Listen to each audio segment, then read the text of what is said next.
ఇవాళ మీనా టాక్స్లో మన guest sensational and investigative journalist VV Ramanamurthy. ఆయన లీడర్ వార్తాపత్రిక editor, publisher, writers academy chairman. ఉమ్మడి ఆంధ్రప్రదేశ్లో ఎన్నో సంచలనాలకు, మార్పులకు, ఉద్యమాలకు ఆయన వెలుగులోకి తెచ్చిన వార్తలు కారణమయ్యాయి. పోలీసులు మోస్ట్ వాంటెడ్ లిస్టులో ఉన్న కమ్యూనిస్ట్ నాయకుడు, మావోయిస్ట్ కొండపల్లి సీతారామయ్యను ఇంటర్వ్యూ చేసిన తొలి జర్నలిస్ట్. ఉమ్మడి ఆంధ్రప్రదేశ్లో నర్సింగ్ స్టాఫ్ నియామకాల్లో వర్జినిటీ టెస్ట్ బ్యాన్ చేసేందుకు, ఏలేరు స్కామ్ని వెలుగులోకి తెచ్చేందుకు కలంతోనే పోరాడారు. వార్తా ఆంధ్రజ్యోతి, ఉదయం వార్తాపత్రికల్లో రిపోర్టర్గా, ఎడిటర్గా బాధ్యతలు నిర్వర్తించి ఇవాళ సొంత సంస్థ లీడర్ వార్తాపత్రికను నిర్వహిస్తున్నారు. ప్రముఖ దర్శకులు దాసరి నారాయణరావు ప్రియ శిష్యులు కూడా.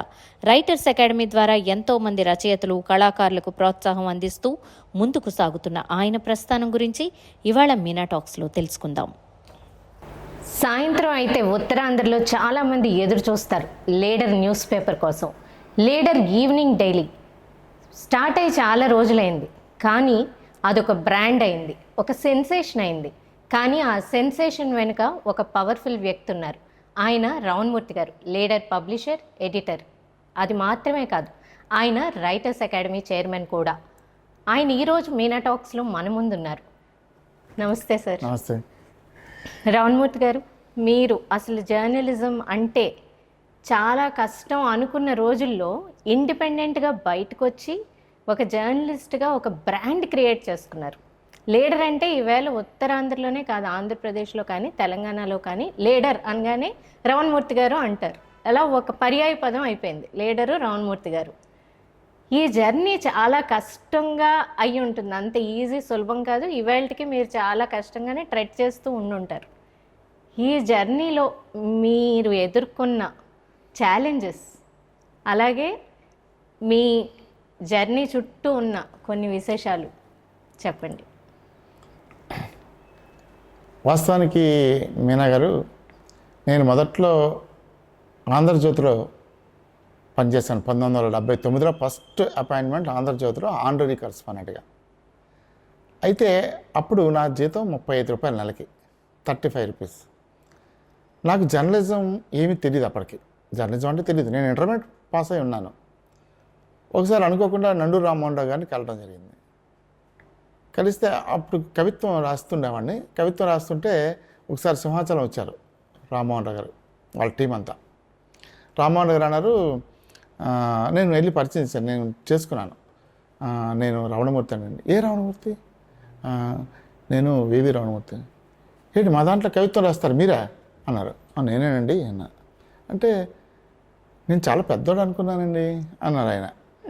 అంటే జై పట్టుకొని నన్ను తీసుకెళ్ళి పురాణ సుబ్రహ్మణ్య శర్మ గారి దగ్గర తీసుకెళ్ళి, ఈయనెవరో తెలుసా అన్నారు.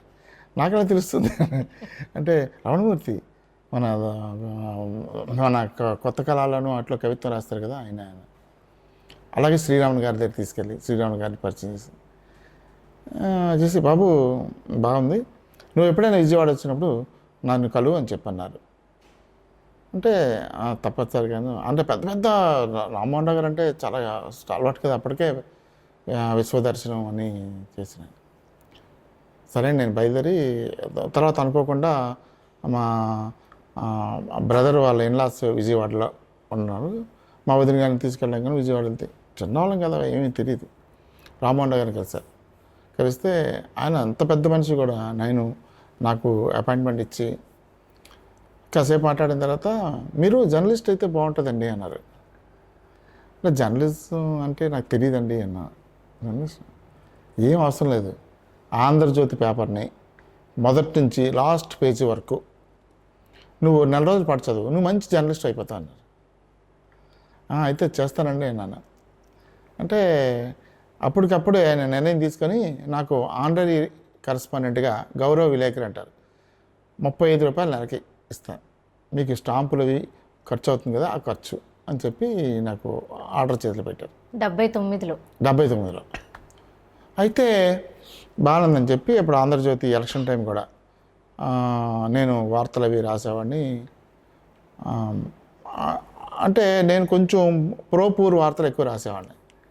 వాళ్ళకి ఎవరికైనా నష్టం జరిగినా, కష్టమైనా అవి. నా మొదటి వార్త అక్కడ అనకాపల్లిలో ఆ పేదవాళ్ళ తాలూకా భూములు ఒక ఆయన ఆక్రమించాడు అనేది వార్త రాశారు.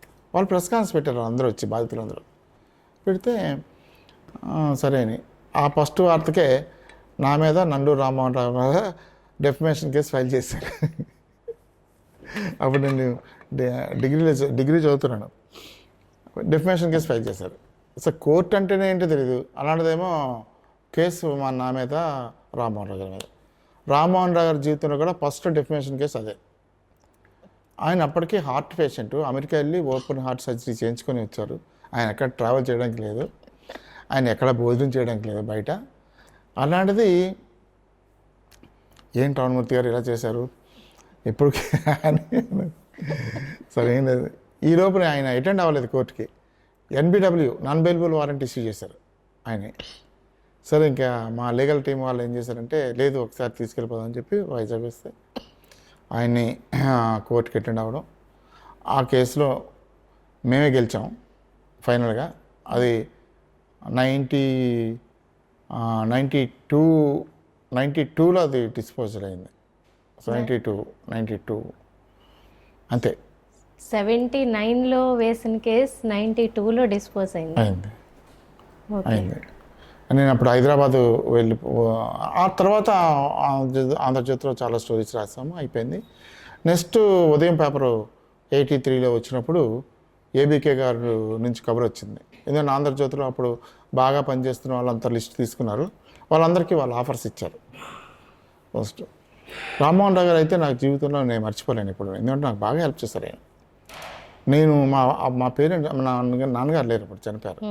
అప్పుడు నాకు సపోర్ట్ కావాలి ఫైనాన్షియల్గా. అప్పుడు పుస్తకాలకు రివ్యూ చేయమని పుస్తకానికి 10 రూపాయలు ఇచ్చారు ఓ పుస్తకం రివ్యూ చేస్తే. దేవిబిరిగా రామ చెట్టు కూడా నేను నా చేత రివ్యూ చేయించారు. అలాగా నన్ను చదివేటట్టు చేశారు. చేసి మంచి ఆ విధంగా సపోర్ట్ చేశారు వాళ్ళు. ఒక ఎల్డర్లీ పర్సన్గా అండ్ మా ఫాదర్ లేరు అనే బాగా ఆయన కన్సర్న్ తీసుకొని నేను చదువుకోవడానికి కావాల్సిన సపోర్టు అమౌంట్ నాకు వచ్చేలాగా చేశారు. నెలకి వాళ్ళు 35 రూపాయలు ఇస్తే తర్వాత దాన్ని 75 రూపాయలు చేశారు. 75 రూపాయలు చేస్తూ మళ్ళీ నాకు ఇచ్చారన్నమాట. ఆ విధంగా బాగా గ్రో అయ్యాను. ఆ తర్వాత ఉదయంలో ఆఫర్ వచ్చినప్పుడు నా నండూరు గారికి చెప్పాను ఎలా వచ్చిందంటే, లేదు జీతం ఎక్కువ వస్తే వెళ్ళిపో పర్లేదు, ఇప్పుడు అవసరం కదా నీకు డబ్బులు అని అన్నారు. వాళ్ళ మేనేజ్మెంట్ని ఫస్ట్ అడిగారు ఈ అబ్బాయికి చాలా అవసరం అంటే, లేదు ఇప్పటికే చాలా ఎక్కువ ఇస్తున్నాను ఆయన జీతం. అప్పటికి ఎంత ఇస్తున్నారు? 150 రూపాయలు ఇస్తున్నారు. 150 రూపాయలు చాలా ఎక్కువ ఆ రోజుల్లో. నేను 200 అడిగా. తర్వాత ఏబీకే గారు పిలిచారని వెళ్ళాం. ఏబీకే గారు అంతా చూసారు. ఆ రోజు ఇందిరాగాంధీ గారు మర్డర్ అయిన రోజున, ఆ రోజే అక్టోబర్ 31 అక్టోబర్ 31 అది. వెళ్ళా, నేను కూర్చున్నాను. వాసుదేవరావు గారేమో కిరీట్ పట్టుకొచ్చారు, ఇలాగా ఇందిరాగాంధీ షార్ట్ డెడ్ అని. అప్పటికి నాతో మాట్లాడుతున్నారు ఆయన. ఒరే అబ్బాయి, ఆయన సాధారణంగా పిల్లలందరినీ ఒరే అంటాడు ఏబీకే గారు. ఒరే అబ్బాయి ఏంట్రా ఎంత నీకు ఎంతకాలం జీతం నాకు తెలియదండి, అక్కడ 150 ఇస్తున్నారు, 200 ఇమ్మని అడిగాను, నాకు డబ్బులు అవసరం అందుకని. సరేలేరా నీకు 600 ఇస్తాను, నువ్వు పని చేయన్నారు. పార్ట్ టైం రిపోర్టర్గా చేయమన్నారు. అసలు అనకాపల్లికి పార్ట్ టైంగా చేశాను. తర్వాత నేను ఇక్కడ లాలో జాయిన్ అయ్యాను. లాలో జాయిన్ అయినప్పుడు అప్పుడు వాళ్ళ దృష్టిలో పడి మీరు విశాఖపట్నం స్టాఫ్ రిపోర్టర్గా ఇస్తాం ట్రైన్గా రన్నాను. నాకు ఇష్టం లేదు యాక్చువల్గా, నేను లాలో సెటిల్ అవుదామని, లాయర్గా ఎస్టాబ్లిష్ అవుదామని నా ప్లాన్. మా మదర్కి అది ఇష్టం. కానీ ఆయన ఏమన్నారంటే అలా కాకుండా ఒక రూమ్ ఇచ్చి నీ ఇష్టం వచ్చినప్పుడు రాయి, నువ్వు రాయలేదని మేము అడగం, నువ్వు రాయి, అంత వైజాగ్ ఆఫీస్లో మాత్రం ఉండని చెప్పాను. సరే ఆ విధంగా ఉదయంలో చేసి తర్వాత ఉదయంలోనే నాకు కొండపల్లి సీతారామయ్య ఇంటర్వ్యూ చేసే అవకాశం వచ్చింది. నక్సలైట్ లీడర్ అప్పటికే గుర్తేడు ఇన్సిడెంట్లో 9 మంది IAS ఆఫీసర్స్ని కిడ్నాప్ చేసి చాలా దేశవ్యాప్తంగా సంచలనం అయిపోయింది. నక్సల్స్ అంటే భయం ఒక రకమైన. ఆ టైంలో నాకు కొండపల్లి సీతారామయ్య ఇంటర్వ్యూ చేసే అవకాశం రావడం, దాసనారాయణ గారికి చెప్పాను, ఇలా నేను కొండపల్లి సీతారామయ్య ఇంటర్వ్యూ వచ్చిందండి. అండ్ దాసనారాయణ గారికి నిజానికి చెప్పాలంటే ఆ సీరియస్నెస్ తెలియదు. ఆ పీపుల్స్ వార్ పార్టీ దానికి ఎంత శక్తివంతంగా ఉంటుంది, దాంట్లో టెక్ ఎలా ఉంటుంది, లేకపోతే ఎంత డేంజరస్ అది, దాంట్లో వాళ్ళని కలవడం ఎంత డేంజరస్ అని తెలియదు. ఎందుకంటే ఆయన సినిమాలో చాలా బిజీ, తెలీదు. గ్రావిటీ తెలియదు. సినిమాలో చాలా బిజీగా ఉండేవారు, సినిమా షూటింగ్లో అన్నింటిలోనూ ఇదిగా ఉన్నారు. ఓకే అలాగైతే చేయను. నేను చెప్పాను పలానా రోజుని నేను తిరిగి రావాలని, రాకపోతే నేను లేనట్టే అని. అప్పుడు ఆయన షాక్ అయ్యాడు. అదేంటి లేనట్టే ఏంటంటే, ఎన్కౌంటర్ అయితే మనం ఏం చేయలేం కదండి, లేకపోతే పోలీసు అయినా పట్టుకోవచ్చు, వెరీ సీరియస్ ఇష్యూ ఇది, నీకు ధైర్యం ఉందా అన్నారు. నేను వెళ్తున్నాను కదండి. అప్పటికి నాకు మ్యారేజే 1 year అయింది. సరే అయితే అని చెప్పారు. అప్పుడు యార్లగడ్డ లక్ష్మీప్రసాద్ గారిది దగ్గర ఒక టేప్ రికార్డర్ ఉంది, చిన్నది పాకెట్ రికార్డర్, ఆయన దగ్గర తీసుకున్నాను. కానీ ఆయన కూడా చెప్పలే, నేను పలానా అని చెప్పలే, ఎవరికి చెప్పకూడదు కదా. రామచంద్రమూర్తి గారికి ఆయన ఎడిటర్ కనుక, ఈ విజయవాడ ఎడిషన్ ఎడిటర్ ఆయన ఉండేవారు, హైదరాబాద్కి పతంజలి గారు ఉండేవారు. ఆయన చెప్పి మామూలుగా అయితే పని చేద్దామని ఆఫీస్కి సెలవు పెట్టేసేయం, అంతవరకు సెలవు పెట్టేసాను. ఇంట్లోనేమో ఆఫీస్లో ట్రైనింగ్ ఉంది నాకు, ఆఫీస్లో హైదరాబాద్లో ట్రైనింగ్ ఉందని చెప్పి ఇంట్లో చెప్పాను, వెళ్ళిపోయాను. వెళ్ళి ఆ జర్నీలో చాలా టైం పట్టింది. యాక్చువల్గా నేను అనుకున్న డేట్కి నేను హైదరాబాద్ రీచ్ కాగలిగాను. కొండపల్లి సీతారామ గారి ఇంటర్వ్యూ 7 రోజులు ఉన్నాను ఆయనతో, 7 days. So very memorable occasion అది. ఎందుకంటే కొండపల్లి సీతారామయ్య గారిని కలవడం అంటే మామూలు విషయం కాదు. అంచెలంచెలుగా ఒక కొరియర్ నుంచి ఒక కొరియర్ని దాటుకుంటూ దాదాపు 8 మందిని దాటుకొని కొండపల్లి సీతారామయ్య గారిని ఒక రోజు కలవడం జరిగింది. ఆయన నన్ను ఆ చిన్న ఫారెస్ట్ ఏరియా అది, దాంట్లో నన్ను పక్కనే వాళ్ళు ఉన్నారు, వాళ్ళకి నేను డాక్టర్ వచ్చారు, నాకు ఒంట్లో బాగాలేదు, వైద్యం చేయడానికి డాక్టర్ వచ్చారు. కొండపల్లి సీతారామయ్య గారు అన్నారు, రమణ నువ్వు బయటికి వెళ్ళొద్దు, ఎందుకంటే నువ్వు డాక్టర్ అని చెప్పాను, మిగతా ఒంట్లో బాగాలని అందరూ నీ దగ్గరికి వచ్చేస్తారు, మరి నువ్వు నీకు రాజ్యం రాదు కదా, అందుకని నువ్వు వెళ్ళొద్దు అన్నారు. అలాగే సార్. ఏంది చిన్న గది మన ఇద్దరం కూర్చున్న అంత గది. ఆ గదిలో ఉదయం 7 గంటలకి ఇంటర్వ్యూ స్టార్ట్ అయ్యేది, మళ్ళీ మధ్యాహ్నం 1:30 వరకు 1:30కి గ్యాప్. మాకేదో చారణమో ఏదో అన్నం వండడానికి ఒక 2 ఉండేవారు. అదే టైంలో ఐవి సాంబశివరావు గారు అక్కడికి వచ్చారు. ఆయన పెద్ద నక్సలైట్ లీడర్, ఆయన వచ్చారు. ఆయనకు రావడం వల్ల నాకు చాలా అడ్వాంటేజ్ అయింది. ఎందుకంటే నక్సలిజం వల్ల ఏంటి యాక్టివిటీస్ నాకు పూర్తిగా అవగాహన, అంత అవగాహన అంటే కొండపల్లి సీతారామయ్య గారిని ఇంటర్వ్యూ చేసేంత అవగాహన నాకు లేకపోయి ఉండొచ్చు. ఎందుకంటే అంతకుముందే వాళ్ళు కొంత లిటరేచర్ పంపించారు, చదివాను. చదివిన వరకు నేను అడిగాను. కొండపల్లి సీతారామయ్య గారిని మళ్ళీ నేను అర్థం చేసుకోవడం, ఎందుకంటే అప్పటికే ఆయన ఏజ్ ఎక్కువ, కొన్ని మాటలు అర్థమయ్యేది కాదు, కొన్ని ఇచ్చేసేది కాదు. కానీ మొత్తం అంతా కూడా టేప్ చేశాను. అప్పుడు ఆయన మధ్యాహ్నం అయ్యేసరికి సాంబశివరావు గారితో మళ్ళీ మార్నింగ్ జరిగిన సెషన్ అంతా రివ్యూ చేసుకున్నా, అందులో ఏమైనా లోటుపాట్లు ఉంటే అక్కడ కరెక్షన్ చేసుకున్నా. మళ్ళీ మధ్యాహ్నం 3 గంటలకి స్టార్ట్ అయ్యేది, మళ్ళీ సాయంత్రం 5 గంటల వరకు ఉండేది. లైట్ డౌన్ అయింది, ఎందుకంటే కరెంట్ లేదు అక్కడ, ఓన్లీ డే లైట్నే ఆధారపడి ఉండాలి. మీరు ఎక్కడున్నారో కూడా నాకు తెలియదు. తీసుకెళ్ళి చిన్న గదిలోకి పెట్టారు, కళ్ళకి గంతలు కట్టి నార్మల్గా అంటే ఎవరికెవరికి తెలియదు. ఇప్పుడు నేను విశాఖపట్నం నుంచి బయలుదేరి నేను విజయవాడ వెళ్ళాను. ఇదంతా ట్రావెల్ ఎలా? బస్, కార్, రకరకాలు. నేను విజయవాడ బస్సులో వెళ్ళిపోయాను. వాళ్ళు పలానా హోటల్లో మీకు తెలిసిన హోటల్ ఏమైనా ఉందన్నారు. ఉన్నది నేను రెగ్యులర్గా వెళ్ళే హోటల్ చంద్ర అని ఒక హోటల్ ఉంది, అక్కడ రైల్వే స్టేషన్ పక్కనే. అందులో దిగాను. అక్కడికి వచ్చారు, నన్ను కలుసుకున్నారు, బయలుదేరమన్నారు. అక్కడి నుంచి గుంటూరు టికెట్ తీశారు, గుంటూరు వెళ్ళాను. గుంటూరు నుంచి మదనపల్లి వెళ్ళారు, మదనపల్లి నుంచి తిరుపతి వెళ్ళాము. తిరుపతిలోనేమో మళ్ళీ కాంటాక్ట్ దొరకలేదు, ఇంకా 2-3 రోజులు ఉండాల్సి వచ్చింది. చాలా భయంగా ఉండేది, ఎందుకంటే వాళ్ళ చేతిలో వెపన్స్ ఉండేవి. ఎవరైనా పోలీసులు రైడ్ చేస్తే అంత చాలా వ్యవహారం కదా. అసలు ముందు వెళ్ళాం కానీ ప్రతి క్షణం కూడా ఒక భయానకమైన వాతావరణమే. ఎందుకంటే ఈ నాతో వచ్చిన కొరియర్స్ ఏంటంటే రూమ్లో నన్ను పెట్టేసి వెళ్ళిపోయేవారు వాళ్ళ కాంటాక్ట్ కోసం. నెక్స్ట్ కాంటాక్ట్ దొరికితే కానీ నన్ను వాళ్ళకి అప్పచెప్పగాలి. అట్లాగా అంచెలంచెలుగా తీసుకెళ్ళారు. ట్రావెల్ అంతా వాళ్ళే తీసుకెళ్ళారు, నాకేం తెలిసేది కాదు. అవును, నా పేరు కూడా తెలియదు వాళ్ళకి, తీసుకెళ్ళిన వాళ్ళకి. నేను ఎందుకు వచ్చానో కూడా తెలియదు. ఒక వ్యక్తిని తీసుకెళ్ళడం అంతే వాళ్ళ బాధ్యత. అట్లా కొండపల్లి సీతారామయ్య గారితో 7 days ఉండి ఆయన సంపూర్ణంగా ఇంటర్వ్యూ చేసి అంటే సీతారామయ్య గారి హిస్టరీలో కూడా 7 days కంటిన్యూగా ఉన్న వ్యక్తి నేనే. అంటే వాళ్ళ కొరియర్స్ కానీ లేకపోతే వాళ్ళ కమిటీ మెంబర్స్ కానీ ఎవరు కూడా 1 day మించి ఉంటారు. ఎందుకంటే వాళ్ళు మూవ్ అయిపోతుంటారు. మీకు 7 days అపాయింట్మెంట్ ఇచ్చారు. 7 days. అప్పుడే మావోయిస్ట్ ఎంసీసీ అని ఎంసీసీతో మెర్జ్ అయింది అప్పుడే, మావోయిస్ట్ కమ్యూనిస్ట్ సెంటర్. అది ఎంసీసీ అంటారు. ఎంసీసీ మెర్జ్ అయింది. మెర్జ్ అయినప్పుడు నెగోషియేషన్స్కి వచ్చింది రాము అని ఆ ఎంసీసీ చీఫ్. ఆయన వచ్చినప్పుడు నేను ఉన్నాను. అది పెద్ద బీహార్లో పెద్ద గ్రూప్ అది. అప్పుడు పీపుల్స్ వార్ వాళ్ళతో పాటు మెర్జ్ అయ్యారు. అప్పుడే పీపుల్స్ వార్ పేరు మారింది, మావోయిస్ట్ అని పేరు వచ్చింది అక్కడి నుంచి. ఓకే. అది ఆ విధంగా అయిపోయిన తర్వాత ఉదయంలో నేను చేరడం, హైదరాబాద్ వెళ్ళడం, మళ్ళీ నన్ను ఆంధ్రజ్యోతి వాళ్ళు పిలవడం, మళ్ళీ దాసనారాయణ గారి పేపర్ అమ్మేశారు. అమ్మేసిన తర్వాత మళ్ళీ నేను ఆంధ్రజ్యోతికి వచ్చాను. ఆంధ్రజ్యోతిలో ఉన్నప్పుడు పీపుల్స్ వార్ చీఫ్ అప్పుడు గణపతి. అప్పుడు మళ్ళీ గణపతి ఇంటర్వ్యూ చేయమని ఆఫర్ వచ్చింది నాకు దేవులపల్లి అమరు, తర్వాత స్టాన్లీ థియోడర్ అని టెలిగ్రాఫ్ అనుకుంటాను, వీళ్ళంతాకి ఒక team of 3, Indian express Ramakrishna ఇలా వచ్చింది. వస్తే మేము బయలుదేరి వెళ్ళాము. వేరు వేరు ప్రెస్ల నుంచి కలవడం జరిగింది. 2 సార్లు అపాయింట్మెంట్ క్యాన్సిల్ అయిపోయింది, చల్దాం. 3వ సారి మళ్ళీ అపాయింట్మెంట్ వచ్చింది. దేవులపల్లి అమరు వీళ్ళందరూ డ్రాప్ అయిపోయారు. నేను రామకృష్ణ వెళ్ళాం. చాలా గొప్ప ఇంటర్వ్యూ అది. గణపతి ఇంటర్వ్యూ కూడా ఫస్ట్ ఇంటర్వ్యూ. అంతవరకు గణపతిని ఎవరు ఇంటర్వ్యూ చేయలేదు, ఆ తర్వాత కూడా ఎవరు చేయలేదు. ఆయన ఏంటంటే ఫారెస్ట్లోనే చనిపోయాడు, ఆయన న్యాచురల్గానే చనిపోయాడు ఆయన.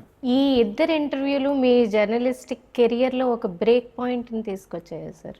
డిఫరెన్స్ చేసేవాడిని, కానీ కొండపల్లి సీతారామయ్య ఇంటర్వ్యూతో నా మీద బాగా ప్రొజెక్షన్ వచ్చింది. ఎందుకంటే కొండపల్లి సీతారామయ్య ఇంటర్వ్యూ ఉదయంలో పబ్లిష్ చేయడమే కాదు, దేశంలో ఎన్ని లాంగ్వేజెస్ ఉన్నాయి అన్ని లాంగ్వేజెస్లోనే ట్రాన్స్లేట్ అయింది. ఇది మీరు ఒక సిరీస్లో పబ్లిష్ చేశారా? 10 days చేసాము. ఫస్ట్ ఎపిసోడే చాలా దేశవ్యాప్తంగా సంచలనం కలిగింది. ఎందుకంటే యూఎన్ఐ, పీటీఐ కూడా ఇవి క్యారీ చేస్తుంది ఈ స్టోరీ. అది మీ బయలైన్తో వచ్చింది? బయలైన్తో వచ్చింది, ఫస్ట్ బయలైన్తో. ఆ మొత్తం ఇంటర్వ్యూలో మీకు బాగా ఆయన చెప్పిన విషయంలో బాగా గుర్తుండిపోయిన ఒక మెమరబుల్ ఎనెక్డోట్? ఆయన ఏమంటారంటే, ప్రజాస్వామ్యం మీద ప్రజలకి నమ్మకం పోయింది, ప్రభుత్వాలు వస్తాయి, ఎవరు వచ్చినా ఒకటే అనే, అక్కడ కాంగ్రెస్ గెలిచినా లేకపోతే బీజేపీ గెలిచినా ఎవరు గెలిచినా సరే సామాన్యుడికి వనగూరేది ఏమీ లేదు. మామూలుగా సామాన్యుడు ఏమంటాడు, ఎవరినైనా మిమ్మల్ని అడిగితే ఎవడు వస్తే మనకేంటండి, ఎవడైనా ఒకటే అంటే దాంతో మనకు విశ్వాసం పోయింది కదా. ఆ విశ్వాసం పోయింది, ప్రజాస్వామ్యం మీద విశ్వాసం పోయింది. దీన్ని అందుకనే ఈ స్ట్రక్చర్ ఆఫ్ డెమోక్రసీ మనకి దేశానికి పనికిరాదు, అందుకోసం మేము పోరాటం చేస్తున్నాము అనేది ఆయన. అంటే వాళ్ళ ఉద్దేశంలో వాళ్ళు ఏం చేస్తున్నారో అన్నీ కూడా చాలా స్వచ్ఛంగా, దాని మీద బోల్డంత డిబేట్ జరిగి చాలా చర్చలు జరిగిన తర్వాత వాళ్ళు త్రికరణ శుద్ధిగా దాన్ని అమలుపరచడానికి సిద్ధంగానే ఉన్నారు. ఎలిమినేషన్ గురించి కూడా అడిగాను నేను. ఎలిమినేషన్ గురించి కూడా శ్రీకాకుళం పోరాటంలోనూ ఒక మిస్కమ్యూనికేషన్ వల్ల శ్రీకాకుళంలో అంత ఓచుకోవచ్చు జరిగింది, అంత జరగకూడదు. యాక్చువల్గా ఉద్యమం తీవ్రత, శ్రీకాకుళంలో ఉండే ఉద్యమ తీవ్రతని అంచనా వేయడంలో వీళ్ళు తప్పు చేశారు. అందువల్ల శ్రీకాకుళం పోరాటంలో మనం విఫలమవడం జరిగింది. ఎందుకంటే ఇంతుంటే ఇంత చెప్పేవారు ఇక్కడి నుంచి, అక్కడ వెస్ట్ బెంగాల్ నుంచి మన చారు మజుందార్ కమ్యూనికేట్ చేస్తారు. చారు మజుందార్ చాలా ఇన్స్పైరింగ్ పర్సనాలిటీ. అతనుకి కమ్యూనికేట్ చేయడంలో రాంగ్ చేశారు వీళ్ళు అనేది ఆయన అభిప్రాయం. అందువల్ల పేరైంది. నేను అడిగాను, చారు మజుందార్తో మీకున్న సన్నిహిత సంబంధాలు ఏంటి, అసలు ఆయన ఏ విధంగా మిమ్మల్ని ఇన్స్పైర్ చేయగలరని. ఆయన ఒకటే చెప్పాడు, నేను ఆయన్ని కలిసింది 10 నిమిషాలు మాత్రమే, ఆయనతో మాట్లాడింది. 10 నిమిషాలు మాట్లాడిన దానికే పీపుల్స్ వార్ పుట్టింది అన్నాడు. 10 నిమిషాలు మాట్లాడాడు ఆయన. మీరు అడిగారా సార్ ఏంటి ఆ ఇన్స్పిరేషన్ అని? చెప్పాడు ఆయన ఏంటంటే, అందుకే పోరాటం అనేది ప్రజల మధ్యలోంచి ఉండి చేయవద్దు, మీరు ప్రభుత్వానికి పోలీసులకి దూరంగా ఫారెస్ట్ని మీరు అధ్యయనం చేసి ఫారెస్ట్ నుంచే చేయాలి. అందుకోసం ఆయన నాగపూర్ నుంచి అడవుల్లోంచి నడుచుకుంటూ వచ్చి మొత్తం దాన్ని సమగ్రంగా సర్వే చేసుకొని ఫారెస్ట్లో ఎక్కడెక్కడ హైడౌట్స్ పెట్టుకోవాలి, ఎక్కడెక్కడ డెన్స్ పెట్టుకోవాలి, ఎక్కడెక్కడ ఇచ్చేయాలి అనేది మొత్తం దళాలన్నింటినీ కూడా ఫారెస్ట్ కాన్సన్ట్రేట్ చేసింది. అక్కడి నుంచే మొదలైంది. కాలినడకన వచ్చాడు ఆయన, సీతారామయ్య గారు. కాలినడకన మొత్తం కూడా బస్తర్ అడవుల దగ్గర నుంచి మధ్యప్రదేశ్ మొత్తం అంతా కూడా సర్వే చేసుకున్నాడు ఆయన. చేసుకుని ఆయన రూపకల్పనే కదా కొండపల్లి సీతారామయ్య గారు రూపకల్పనే పీపుల్స్ వార్ అంటే. ఆ రోజు మరి పీపుల్స్ వార్ అంటే ప్రజల్లో పేద ప్రజలకి ఎక్కడైతే అన్యాయం జరుగుతుందో అక్కడ పీపుల్స్ వార్ ఉంటుంది. వాళ్ళు అంటే ఈవేళ నాకు మొన్న ఒక పోలీసు ఉన్నతాధికారి ఆయన ఏం చెప్పాడంటే, మేము చాలా తప్పు చేసామండి అన్నాడు సడన్గా. ఏంటని తప్పేం చేశారు అన్న. లేదా నక్సలిజాన్ని అణచివేయడం మేము తప్పే, లేకపోతే ఇంత అరాచకం ఇప్పుడు పొలిటీషియన్స్ చేసి ఉండేవారు కాదు. ఆ రోజు భయం ఉండేది, అన్నలు వస్తున్నారనే భయం ఉండేది, భయంతోనైనా సరే పనిచేసేవారు. ఈవేళ ఇంత రాజకీయ నాయకులు అవినీతి పెరిగిపోవడానికి పెరిగిపోవడానికి కారణం వాళ్ళు లేకపోవడమే అన్నారు. అండ్ బ్యూరోక్రాటు చాలామంది నక్సల్స్ని ఎన్కౌంటర్ చేసి చంపినవాడు అలా అన్నాడంటే ఎంత ఆత్మ పరిశీలన అంటారు, అది ఏమంటారు, అది జరుగుతుందో అర్థం చేస్తుంది. అంటే మదన పడుతున్నారు వాళ్ళంతా, మదన పడుతున్నారు సిచ్యువేషన్. అంటే ఇప్పుడున్న పరిస్థితిని చూసిన వాళ్ళు మదన పడుతున్నారు. సార్ ఇప్పుడు మీ జర్నలిజం అక్కడి నుంచి మళ్ళీ వద్దాం లీడర్ దగ్గరికి, కానీ మీరు లాయర్ అవ్వాలి, అమ్మ కూడా లాయర్ అవ్వాలి అనుకున్నారు, కానీ జర్నలిస్ట్ అయ్యారు. జర్నలిజంలో మీకంటూ ఒక మార్క్ సంపాదించుకున్నారు. కానీ మీరు ఇలా షేప్ అవ్వడంలో మీ అమ్మగారి పాత్ర చెప్పండి సార్. డెఫినెట్గా అనుబంధం. ఎందుకంటే మా ఫాదరు నాకు 15 ఏళ్ళు ఉన్నప్పుడే మా ఫాదర్ చనిపోయారు. మేము 6 బ్రదర్స్ 3 సిస్టర్స్, పెద్ద ఫ్యామిలీ. వీరందరినీ లీడ్ చేయాలంటే మాది వ్యవసాయ కుటుంబం, మాది వృత్తి వ్యవసాయమే. కానీ మా చిన్నాన్నగారు 2 సార్లు రాజ్యసభ మెంబర్ చేశారు. పాలిటిక్స్లో చాలా పవర్ఫుల్ పర్సన్ ఆయన, వివి రావణ గారు. ఆయన 2 సార్లు రాజ్యసభ మెంబర్ చేశారు. ఆయన చాలా గొప్ప లీడర్ ఆ ఏరియాలో. కానీ మమ్మల్ని ఎవరిని కూడా రాజకీయాల్లో రావద్దన్నారు ఆయన.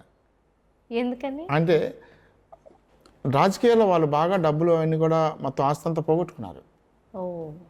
వివి రావణ గారు ఎంత గొప్పవారంటే ఆయన ఆ చుట్టుపక్కల ఉన్న రైతులందరినీ తీసుకొచ్చి ఒక స్పెషల్ ట్రైన్ వేసి, స్పెషల్ ట్రైన్లో మొత్తం భారతదేశం అంతా ప్రతి స్టేట్ తీసుకెళ్ళి ఆ స్టేట్లో ఏ రకమైన పంట పండిస్తున్నారు, ఏం కమర్షియల్ క్రాప్ పండిస్తున్నారు, వాళ్ళకి దేనివల్ల ఎక్కువ ఆదాయం వస్తుంది, అవి రావాలంటే ఏం చేయాలని వాళ్ళు ఆ రైతులతో ఇంటరాక్షన్ సెషన్స్ ఏర్పాటు చేస్తూ అలా ప్రతి రాష్ట్రాన్ని దాటుతూ చివరికి ప్రధాని జవహర్లాల్ నెహ్రూ గారి దగ్గర తీసుకెళ్ళి, అంటే ఒక అనకాపల్లిలో ఒక గోచి కట్టుకున్న రైతుని, ఒక రవిక కూడా ధరించని మహిళా రైతుని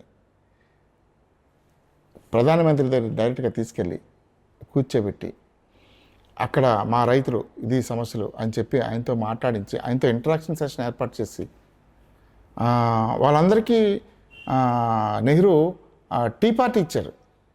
ఫొటోస్ కూడా ఉన్నాయి. ఎంత గొప్పగా చెప్పుకుంటారంటే ఆ ప్రాంతంలో రైతులు మమ్మల్ని ప్రధానమంత్రి దగ్గర తీసుకెళ్లారు. ఇవాళ ఒక రైతు ఎంపీ దగ్గరికి వెళ్ళాడు, ఒక ఎమ్మెల్యే దగ్గరికి పోలేడు. అటువంటి వినూత్నంగా ఆయన ఆలోచించి ఒక నాయకుడు అంటే ఎలా ఉండాలి. ఆయన ఆచార్య రంగా గారి శిష్యుడు, రైతు.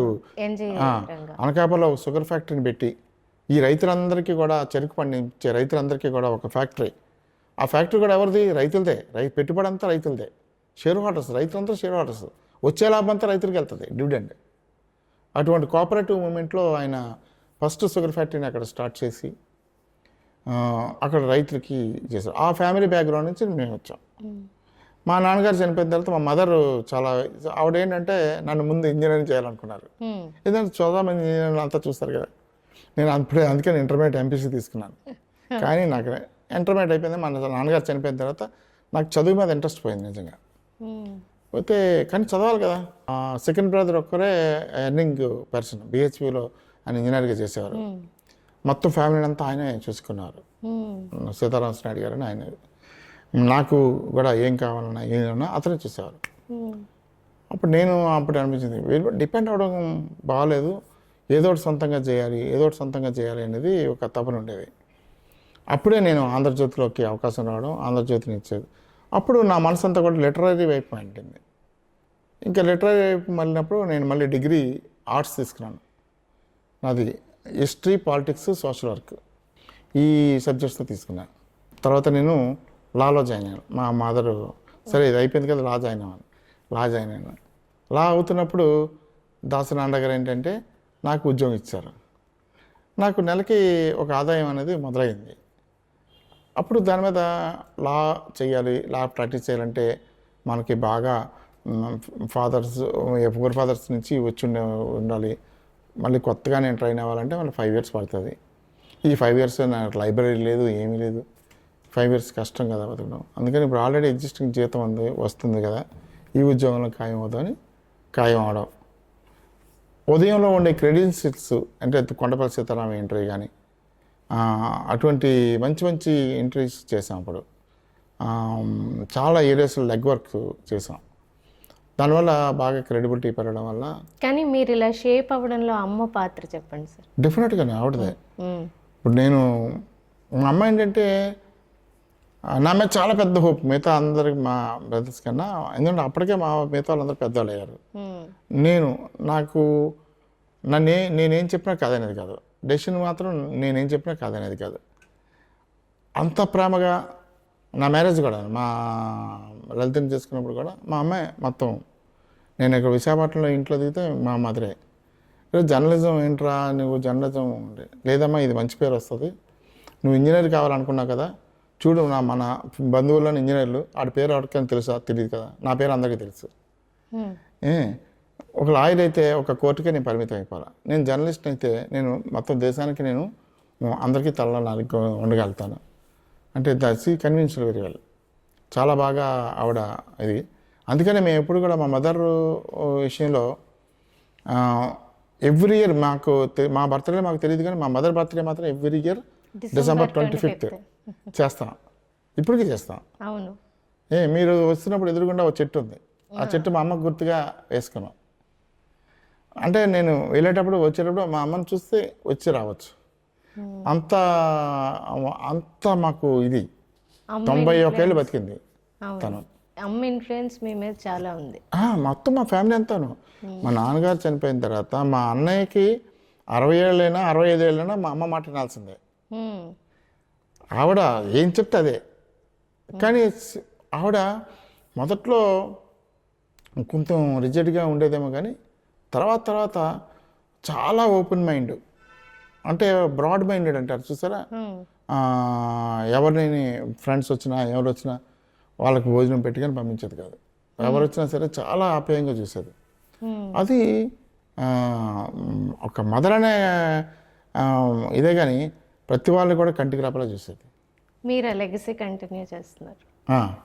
అలాగే ఇప్పుడంటే మా అమ్మ నేర్పింది ఏంటంటే ఎవరికైనా సరే ఎప్పుడు హెల్ప్ఫుల్గా ఉండు అంతే. తను కూడా అలాగే ఉండేది. ఎవరైనా వస్తే డబ్బులు ఇవ్వకుండా ఉండేది కాదు. తన దగ్గర ఎంత ఉంటే అంత డబ్బులు ఇచ్చి పంపించేది. ఉత్తి చేతులతో వెళ్ళడానికి వెళ్ళలేదు. అట్లా ఉండేది. ఇప్పుడు ఆంధ్రజ్యోతి మళ్ళీ coming back to leader journey మొదలుకి వస్తే ఆంధ్రజ్యోతికి వెళ్ళారు, మళ్ళీ అక్కడి నుంచి వార్తకు వచ్చారు. అక్కడి నుంచి నాకు తెలుసు వార్త తర్వాత మీరు అప్పుడు అలా బయటకు వచ్చినప్పుడు, వార్త బయటకు వచ్చినప్పుడు అప్పుడు మీ ఫస్ట్ ఇంప్రెషన్ ఇప్పుడు నేను కొత్తగా పేపర్ పెట్టాలి అనుకున్నారా? అది ఎలా జర్నీ మీరు అప్పుడు ఎంత మీ లోపల వచ్చిన ఫీలింగ్స్ ఏంటి సార్? అంటే యాక్చువల్గా నేను వార్తలో ఉండేటప్పుడు ఏలేరు స్కామ్ నేను సాగర్ కలిసి ప్లాన్ చేసి రాసాం. ఆ స్కామ్ గురించి చెప్పండి సార్. ఏలేరు స్కామ్ చాలా పెద్ద స్కామ్ ఆంధ్రప్రదేశ్లో జరిగిన దాంట్లో. అది 100 కోట్ల స్కామ్ అనమాట. ఆ రోజుల్లో 100 కోట్లు అంటే చాలా ఎక్కువ కదా, 97 అదేంటి అనకాపల్లి అది మనకి ఏలేరు కాలువని విశాఖపట్నం తీసుకురావడం కోసం భూసేకరణ చేశారు గవర్నమెంట్. భూసేకరణ చేసినప్పుడు రైతుకి ఒక నష్టపరిహారం చెల్లించేశారు, అయిపోయింది. అంటే అక్కడ ఎకరం ఒక ₹1,00,000 ఉందంటే ₹1,00,000 పే చేశారు, అయిపోయింది. ఎట్లాగైతే క్రమంలో అయిపోయిందని పేమెంట్స్ అయిపోయిన తర్వాత ఒక అడ్వకేటు వచ్చి అరే బాబు నీకు తక్కువ కాంపన్సేషన్ ఇచ్చారు, నువ్వు మళ్ళీ కోర్టులో వేస్తే నీకు ఎక్కువ కాంపన్సేషన్ వస్తుంది అది. అంటే రైతులు పెద్ద ఇష్టపడలే. మాకెందుకండి, వాళ్ళంతా చిన్న రైతులు పాపం గోచి పెట్టుకుని తిరిగే రైతులు అందరూ. అంటే ఈ అడ్వకేట్ ఏంటంటే ఏం అవసరం లేదు, నువ్వు సంతకం పెట్టు, నీకు నేను డబ్బులు ఇస్తాను తర్వాత అని చెప్పాడు. అలాగే అందరి సంతకాలు తీసుకొని కేసు ఫైల్ చేశాడు. ఫైల్ చేసి అక్కడ ఉన్న సబ్ జడ్జితో ఒప్పందం చేసుకున్నాడు. మీకు ఆ అమౌంట్ కోర్టు ఇచ్చేసింది కదా, కోర్టు ఇచ్చిన తర్వాత కోర్టు నుంచి కలెక్టర్ ఆఫీస్ని కూడా పేమెంట్ చేయలేదని అటాచ్మెంట్ తీసుకొచ్చారు. గవర్నమెంట్లో కూడా కొంతమంది మంత్రులు ఇన్వాల్వ్ అయ్యారు అందులో, ఇరిగేషన్ డిపార్ట్మెంటు అలాగా కొన్ని డిపార్ట్మెంట్స్. వాళ్ళేమో గవర్నమెంట్ నుంచి డబ్బులు రిలీజ్ చేశారు. ఇదంతా వాటాలు అన్నమాట. ఈ వచ్చిన డబ్బు రైతుకైతే యాక్చువల్గా చేరలేదు, ₹1 చేరలేదు. ఇట్లాగ అప్పటికే 5 కోట్లు డ్రా చేశారు, ఇంకా 95 కోట్లకు ప్లాన్ చేశారు. ఈ టైంలోనూ ఒక ఇష్యూ బయటపడడంతో లీగల్ మ్యాటర్ కదా, లాయర్ మీదే రాయలేము, అలాంటి జడ్జెస్ మీద రాస్తాం. అప్పుడు జిల్లా జడ్జి లక్ష్మణరెడ్డి గారు ఉన్నారు. లక్ష్మణరెడ్డి గారి దగ్గరికి నేను మన సాగర్ వెళ్ళి సార్ మేము ఇన్వెస్టిగేషన్ చేస్తామండి దీని మీద. అసలు మీరు ఇన్వెస్టిగేషన్ చేయడానికి మా పోలీసులు ఉన్నారు కదా అన్నాడు. అలా కాదండి, మాకు కొంత ఇన్పుట్స్ ఇస్తే మీకు వాస్తవాలు ఏంటన్నది మేము చేస్తామండి. కాసేపు చూశాడు. సరే ఈ 10 పేర్లు ఇచ్చాడు. ఈ 10 పేర్లు వాళ్ళు రైతులు పలానా ఊర్లు అని చెప్పారు. ఆ ఊరు వెళ్ళి ఆ రైతులు ఏం చేస్తున్నారు ఏంటి మాకు వివరాలు కావాలన్నాడు ఆయన. ఓకే డన్ అన్నాను. మాకున్న నెట్వర్క్ ఉంది కదా అక్కడ రిపోర్టర్స్ ఉన్నారు.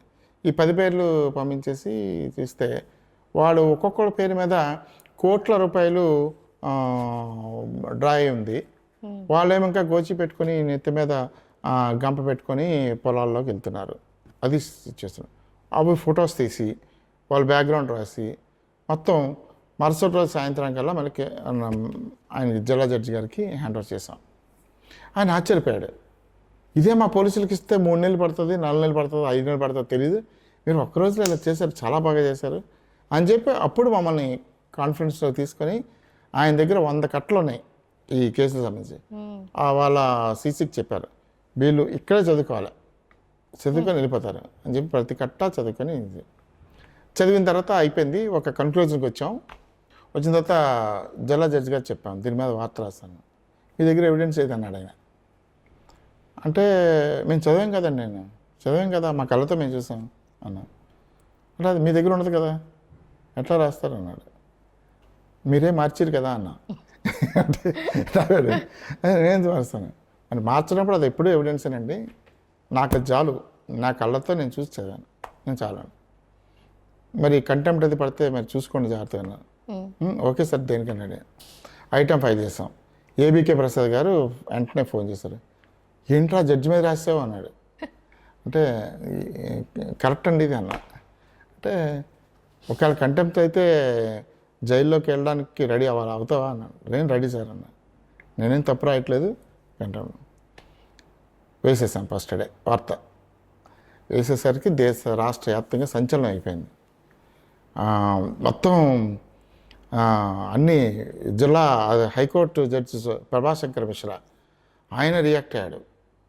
మొత్తం జ్యుడిషియల్ స్కామ్ కదా, ఫస్ట్ టైం జ్యుడిషియల్ ఒక సబ్ జడ్జి మీద వార్త రాయడం అనేది. సరే మళ్ళీ సబ్ జడ్జిని కూడా వెర్షన్ కూడా తీసుకుందామని వాళ్ళ ఇంటికి వెళ్ళాను నేను. ఇంటికి వెళ్తే వాళ్ళ మిస్సెస్ ఉన్నారు. ఇంకా ఏముందని రాస్తారు మీరు అని చెప్పి చాలా గట్టిగా కోపడింది. లేదమ్మా ఏదైనా మాట్లాడాలనుకుంటే మాట్లాడమనండి పర్వాలేదు, లేదంటే వెళ్ళిపోతాను. ఆయన కానీ ఇప్పుడు ఏం మాట్లాడరటని చెప్పింది, వెళ్ళిపోయా. ఆ తర్వాత ఆయన సబ్ కోర్టులో జిల్లా కోర్టు సరెండర్ అయ్యారు జడ్జి, సబ్ జడ్జి చార్నాల పరారులో ఉండి. అప్పుడు ఫస్ట్ నాకే ఫోన్ చేశాడు ఆయన, మీతో మాట్లాడాలని. అప్పుడు కోర్టులోనే దెబ్బ మీద కూర్చొని మాట్లాడి నాకు చెప్పాల్సిందంతా చెప్పేసి అప్పుడు ఆయన సరెండర్ అయ్యాడు. ఒక్క వార్త ఒక్కదానికి చెప్పాడు, ఇంకెవరికి చెప్పలా. అది అట్లాగా జర్నలిజంలోనూ అంత విధంగా ప్రభావితం చేసే ఇది వచ్చేది. ఎందువల్లంటే ఒక నిజాయితీగా వెళ్ళడం వల్ల, లేకపోతే ఇప్పుడు ఏదో వాళ్ళతో లొంగిపోయి మనం రాసామంటే అది జరగదు. అసెంబ్లీలో దీని మీద పెద్ద గొడవలు జరిగినాయి. పెద్ద ఇది అసెంబ్లీని ఒక విధంగా విశాఖపట్నం నుంచి అసెంబ్లీని నడిపించే పరిస్థితి వచ్చింది. ఎవరు పి జనార్దన్ రెడ్డి గారు అపోజిషన్ లీడర్ కాంగ్రెస్లో, ఆయన మొత్తం ఇన్పుట్స్ అన్నీ కూడా మా దగ్గర తీసుకునేవాడు. అప్పుడు చంద్రబాబు నాయుడు అధికారంలో ఉండేవారు. చంద్రబాబు నాయుడు గారు ఉండేవారు. ఈయన మొత్తం ఇన్పుట్స్ అన్నీ కూడా పి జనార్దన్ రెడ్డి గారు నా దగ్గర. ఆయనకి ఓ పట్టాన్ని అర్థమయ్యేది కాదు, బాగా ఎక్కువగా చదువుకోలేదు కదా ఆయన. ఆయన అప్పుడు ఫ్యాక్స్ ఉండేది. తంబి అనేవాడు, తంబి ఇలాగైతే ఏంటి, ఈ క్వశ్చన్ నువ్వు వేసావు అనుకో, వాళ్ళు ఈ ఆన్సర్ ఇస్తారు, దానికి మళ్ళీ నువ్వు ఈ క్వశ్చన్ వేయాలి అని క్వశ్చన్ ఆన్సర్ విడమరిచి రాసి దాన్ని ఫ్యాక్స్ వేసి మళ్ళీ అది చదువుకుని మళ్ళీ ఆయన డౌట్ ఉంటే మళ్ళీ చెప్పేవాడు. అసెంబ్లీని ఆల్మోస్ట్ వైజాగ్ నుంచి నడిపేవాళ్ళం. ఆఖరికి అసెంబ్లీలో ఎంతవరకు వచ్చిందంటే ఏబీకే గారు ఓ రోజు అసెంబ్లీలో వార్త రపరపలని హెడ్డింగ్ పెట్టుకొని వార్త రాయాల్సినంత స్థాయికి వార్త వెళ్ళిపోయింది. అలాగే ఇంకొకటి కూడా మీరు చేశారు కదా, ఇప్పుడు మీరు రాసిన ఒక న్యూస్ ఐటెం వల్ల ఆంధ్రప్రదేశ్ గవర్నమెంట్ జియో తీసుకొచ్చి వర్జినిటీ టెస్ట్స్నే బ్యాన్ చేసింది. అవును. సో అది ఎప్పుడు సార్ జరిగింది? అదే టైంలోనే వార్తలో ఉన్నప్పుడే. సో మీకు చాలా ఉండుంటాయి, ఒక కొండపల్లి సీతారామయ్య, ఒక ఏలేరు స్కాము, లేకపోతే ఈ వర్జినిటీ టెస్ట్ జియో, ఇంకా చాలా ఉండుంటాయి. కానీ ఈ మొత్తం కెరియర్లో, ఈ మొత్తం బిగినింగ్ టు ఇప్పుడు ఈ రోజు వరకు కెరియర్లో చాలా కిక్ ఇచ్చిన ఒక్క అసైన్మెంట్ ఏదైనా? అంటే యాక్చువల్గా చెప్పాలంటే వెర్జినిటీ టెస్ట్ స్టోరీ మాత్రం నిజంగా నాకు అంటే సాటిస్ఫైడ్. ఒక మహిళలకు జరుగుతున్న అన్యాయం మీద అది ఒక అమ్మాయి ఎవరో నాకు ఫోన్ చేశారు. ఆ రోజుల్లోనూ మళ్ళీ ల్యాండ్ ఫోనే. నేను యాక్చువల్గాను వార్తకి స్టార్ట్ అయిన కొత్తలో మేనేజరల్ వర్క్స్ అన్నీ నాకు చెప్పారు.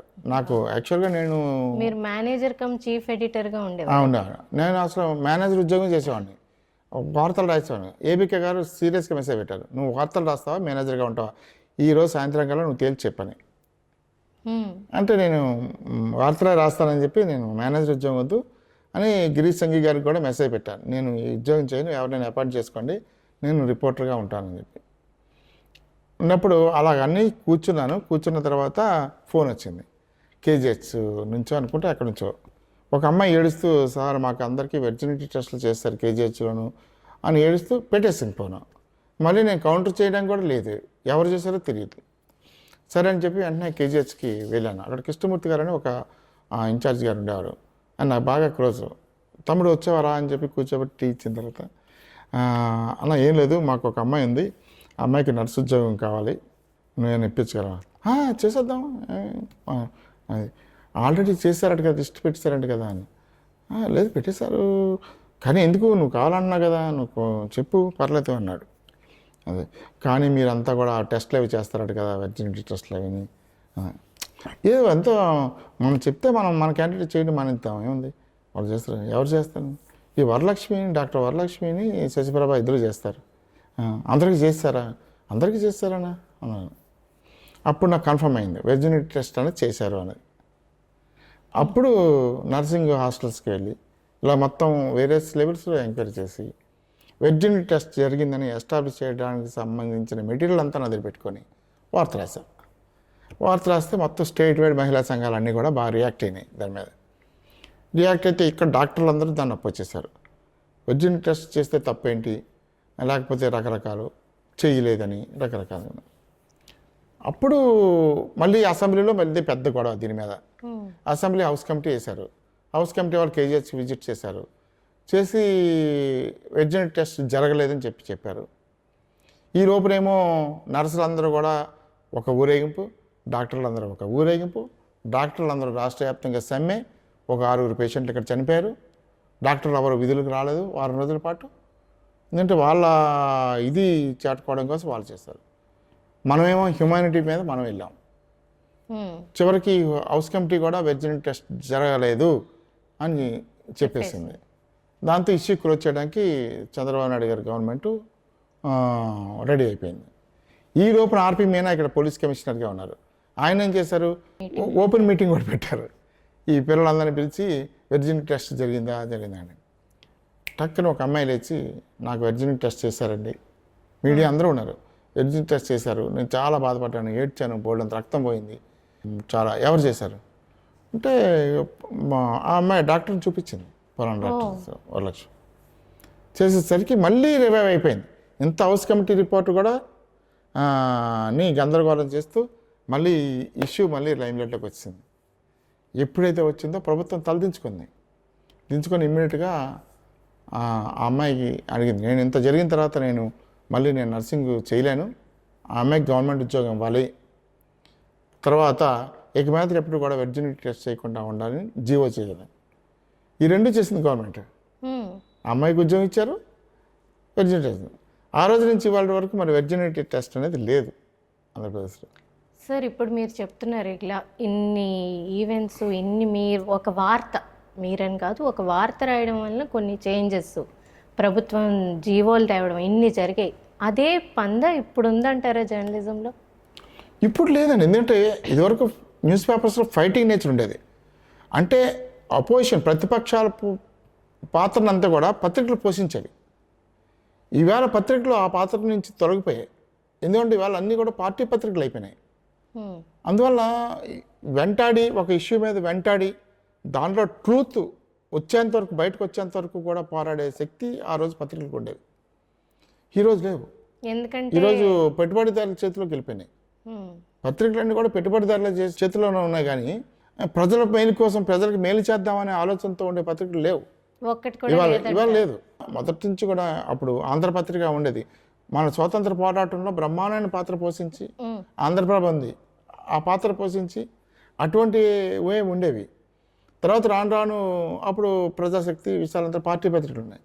ఇవాళ మీరు ఈనాడు తీసుకున్నా, ఆంధ్రజ్యోతి తీసుకున్నా, సాక్షి తీసుకున్నా, ఏ పత్రిక తీసుకున్నా సరే ఏదో ఒక పార్టీకి ఎఫిలియేషన్ ఉండే పద్ధతిలోనే ఉన్నాయి తప్ప ప్రజలకి రియల్గా అవసరం ఏంటి అనేది లేదు. అందువల్ల చిన్న చిన్న పేపర్లకు, నేను విశాఖపట్నంలోను, అలా ఇంకొకరు ఇంకా అలా, ఎందుకంటే ఏదో చెప్దాం, ట్రూత్ చెప్దాం. మీరు అడిగారు ఇందాక వార్త నుంచి ఎందుకు బయటకు వచ్చారని. ఏలేరు స్కామ్లో పెద్ద పెద్ద ఐఏఎస్ఆర్స్, ఐపీఎస్లు ఇన్వాల్వ్ అయ్యారు. వాళ్ళు మేనేజ్మెంట్ని మేనేజ్ చేసుకున్నారు. అప్పుడు ఈ వార్త నువ్వు రాయొద్దు, అంతవరకు స్వేచ్ఛ ఉండేది. ఆ తర్వాత స్వేచ్ఛ పోయింది, ఒక లెవెల్కి వెళ్ళిపోయింది. అంతా కింద వాళ్ళు ఫ్రాడ్ చేసే వరకు, వీళ్ళు సబ్ జడ్జిలు ఎంతవరకు బాగానే వచ్చింది. ఇది ఈ డబ్బులు రిలీజ్ చేసిన ఎవరు? ఐఏఎస్లు చేశారు, ఐపీఎస్లు చేశారు, మంత్రులు చేశారు. మరి వీళ్ళందరూ చేసినప్పుడు వీళ్ళందరూ కూడా తెర మీదకి వస్తున్నారు, ఒక్కొక్కరు వచ్చేస్తున్నారు. హైకోర్టు సీరియస్గా ఉంది. ఈ దశలో ఏంటంటే మేనేజ్మెంట్ మీద ఒత్తిడి పెరిగిపోయింది. మేనేజ్మెంట్ మీద ఎప్పుడైతే ఒత్తిడి పెరిగిపోయిందో నా మీద ఒత్తిడి పెరిగిపోయింది. నువ్వు ఇది రాయొద్దు, ఇది రాయొద్దు. కానీ మన పెరిగిన వాతావరణం, జర్నలిజంలో పెరిగిన వాతావరణంలో ఇది రాయొద్దు అనేది ఎప్పుడు ఎవరు చెప్పలే. రాస్తే అప్రిషియేషన్ చేసిన వాళ్ళే, దాసనారాయణ గారు కానీ, నండూరు రామోహన్ గారు కానీ, రామచంద్రమూర్తి గారు కానీ. ఇంకా ఆ దశలో నాకు బయటికి వెళ్ళిపోవాలి అని అనిపించింది. ఏబీకే గారు కూడా అప్పటికే బయటకు వచ్చేసారు. మేమంతా కలిపి మా భూమి అని ఒక పత్రిక వీక్లీ అది స్టార్ట్ చేద్దామని అనుకున్నాం అంతా. తిరుపతి నుంచి జగన్నాథ నాయుడు గారు, నేను, ఇలాగ కొంతమంది. ఇది రిజిస్ట్రేషన్ కోసం ఢిల్లీ వెళ్ళినప్పుడు విజ్ఞాన్ రత్తయ్య గారు అన్నారు, రామమూర్తి గారు మీకు పరిచయం లేదు నాకు ఆయనతో. నేను అక్కడ ఏఆర్ రావు గారని ఓఎస్డీ ఉన్నారు, ఆయన నీ కలిసి నాకు ఢిల్లీకి వస్తండి, నేను పలానా, నాకు కొంచెం మీరు గైడెన్స్ ఇవ్వాలి, నేను ఈ రిజిస్ట్రేషన్ అరణ్యకి వారికి చెప్పాలి అంటే ఆయన విని కాసేపు ఉన్నాక రత్తయ్య గారు ఉన్నారు అక్కడే, విజ్ఞాన్ రత్తయ్య గారు. ఆయనేమో మీరు రామమూర్తి అన్నారు, నీతో మాట్లాడాలరా అన్నారు. పక్కకి తీసుకెళ్ళారు, గదిలోకి తీసుకెళ్ళి కూర్చోబెట్టారు అక్కడే మన ఏపీ భవన్లోనే.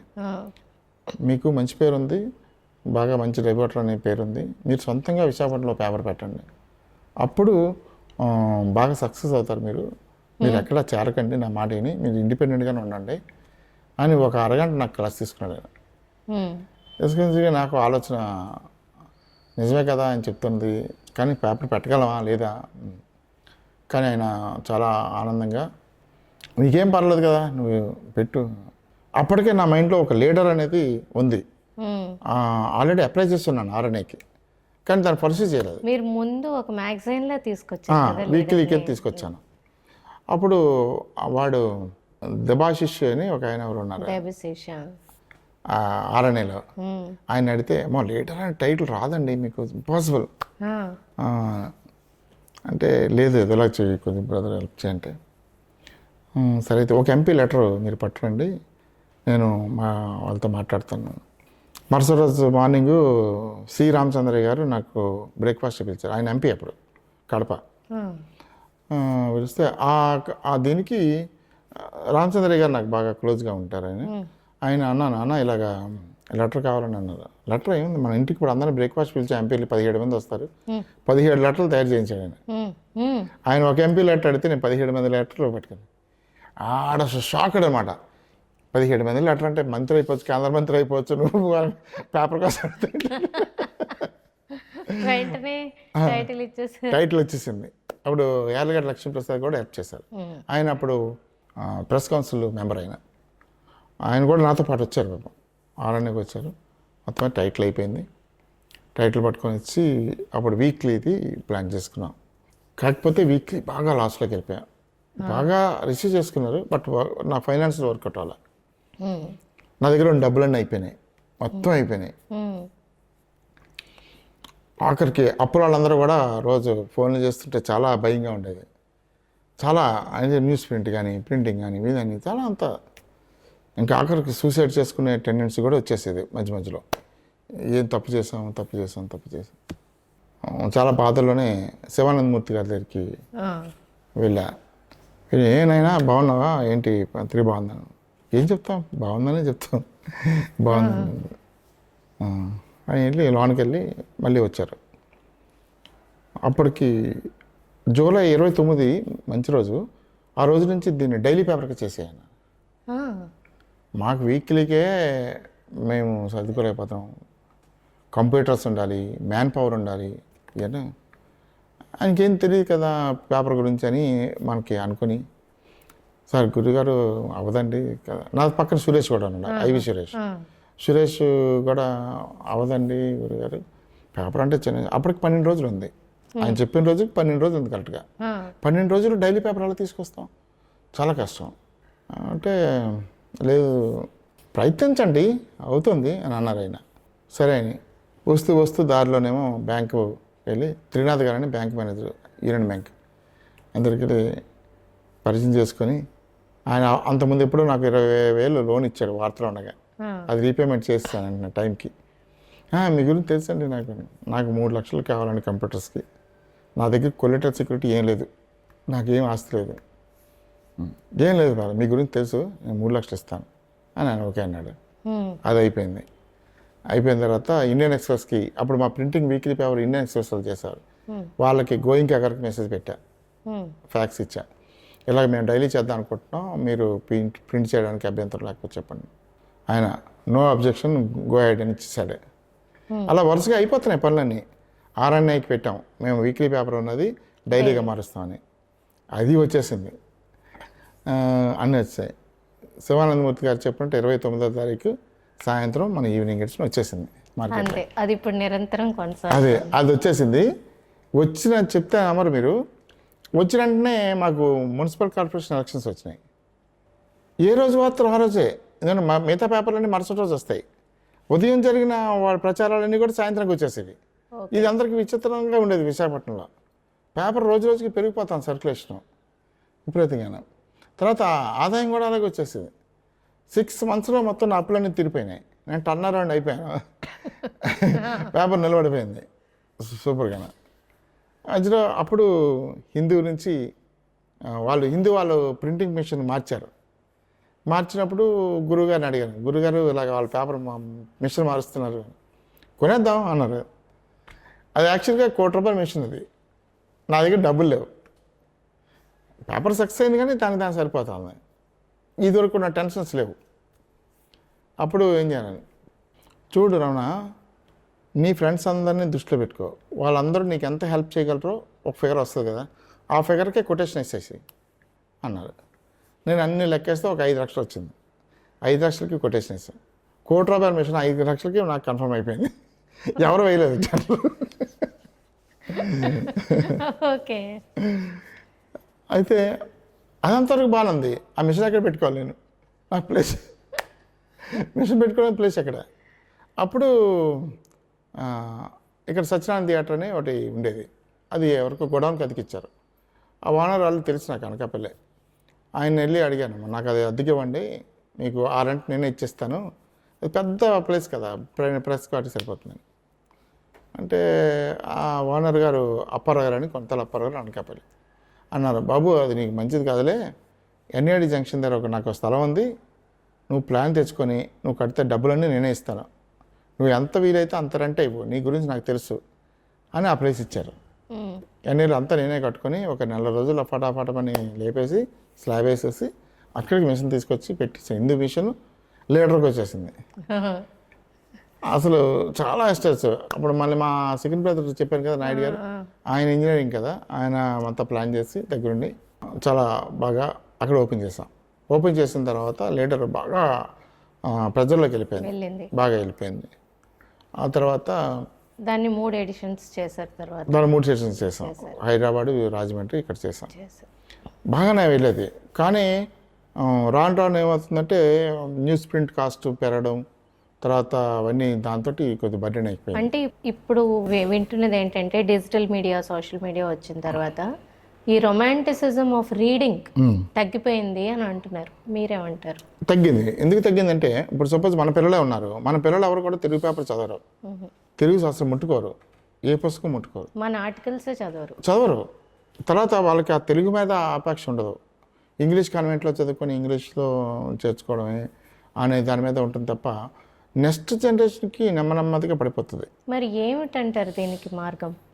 దీనికి మార్గం అంటే ప్రపంచంలో ఎక్కడైనా సరే మీకు చూడండి, ఇంగ్లీష్ పత్రికలు బతికున్నాయి, రీజనల్ లాంగ్వేజెస్ బాగా చచ్చిపోయినాయి.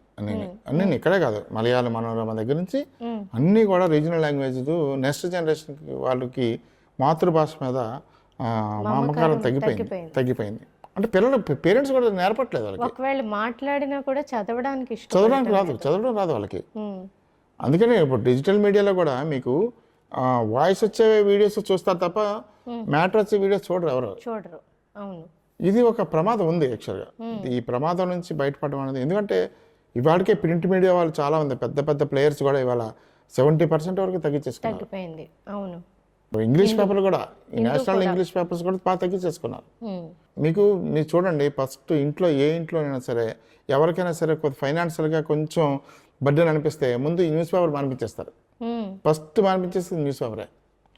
న్యూస్ పేపర్కి ఎంత ఖర్చు అవుతుంది? ఇప్పుడు మనకి 20 రూపాయలు ఖర్చు అయ్యేది పేపర్ని 3 రూపాయలకి 5 రూపాయలకి అమ్ముతున్నారు. 300-400 నెలకి మ్యాక్సిమం ఇంగ్లీష్ పేపర్ అయితే.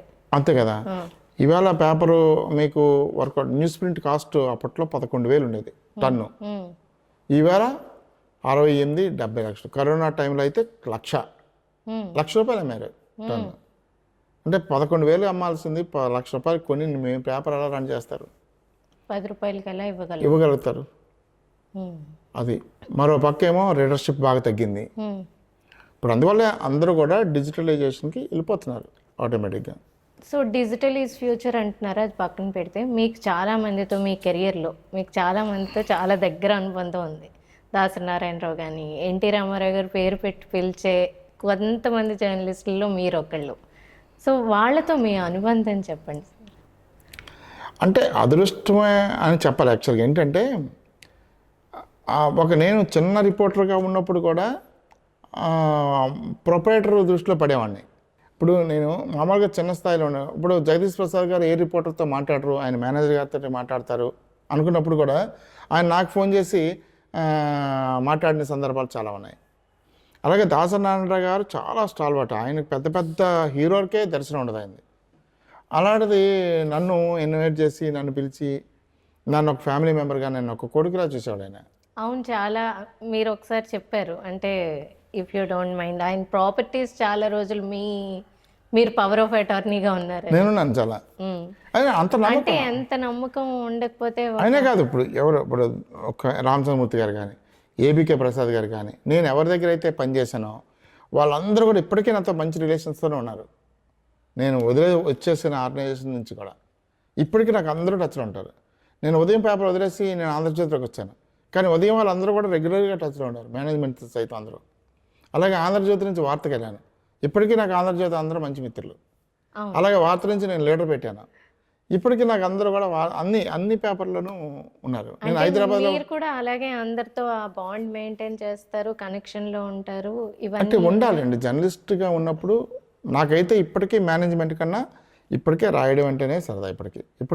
ఇప్పటికీ రాస్తాను నేను రోజు ఏది రాయకుండా మాత్రం ఉన్నాను, రాయడం చదవడం ఈ రెండు. కానీ మీరు చెప్పండి, దాసరి నారాయణరావు గారితో మీరు గుర్తు చేసుకునే ఒక మంచి మూమెంట్ చెప్పండి.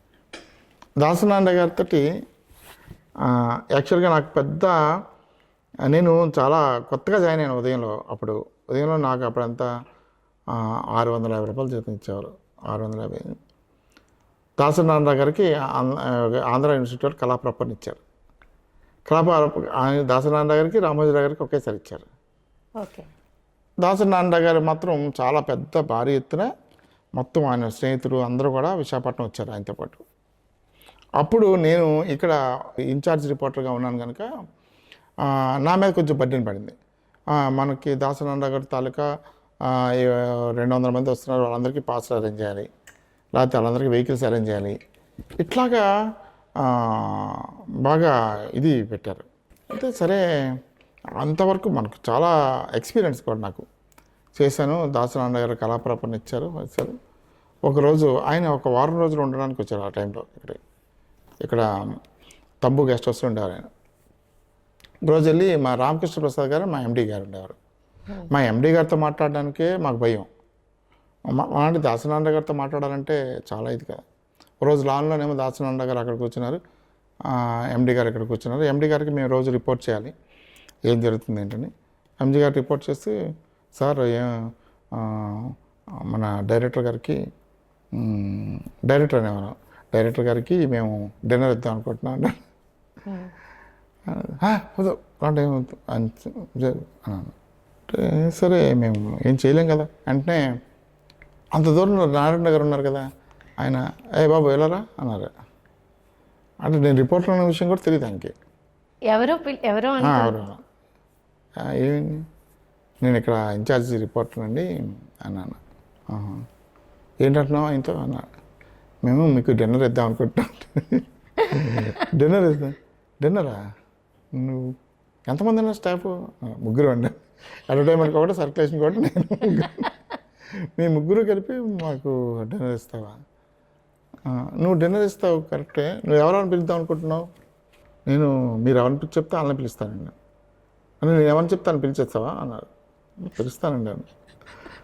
అంటే ఆయన చాలా ఆలోచించాడు. ఆయన క్రియేటివ్ డైరెక్టర్ కదా. సరే వదిలే, నువ్వైతే ఎవరిని పిలుస్తావు అన్నారు. నేను పోలీస్ కమిషనర్ని పిలుస్తానండి, కలెక్టర్ గారిని పిలుస్తానండి, జిల్లా జడ్జిని పిలుస్తానండి అన్న. ఈ 3 కదా వైజాగ్ ఉండదు. అంటే నువ్వు పిలిస్తే వచ్చేస్తారా వాళ్ళు అన్నారు. వస్తారండి అన్న. అంటే సరే ఎక్కడ పెడదాం అనుకుంటున్నాం? ఉడా పార్క్లో ఒక రెస్టారెంట్ ఉందండి, ఆ రెస్టారెంట్ని ఆ రోజు సెలవు ఇచ్చేస్తాను. ఆ రోజు అక్కడ నైట్ ఇంకెవరు రారు, మనం ఉంటాం. నువ్వు చెప్తే సెలవు ఇచ్చేస్తారా అన్న. ఇస్తారండి అన్న. అంటే సరే అయితే రేపు సాయంత్రం డిన్నర్కి వస్తాను అన్నారు. వెంటనే అక్కడ అన్నీ అరేంజ్ చేశాను. అప్పుడు మనకి కేవీ రావు గారు కలెక్టరు, పాండురంగారావు గారు జిల్లా జడ్జి, రామచంద్రయ్య గారు ఎస్పీ, వీళ్ళు 3 పిలిచాను. మన అదృష్టం ఏంటంటే ఆ రోజు అక్కడంతా ఏర్పాటు చేసాం. నేను 100 మందికి డిన్నర్ అరేంజ్ చేశాను.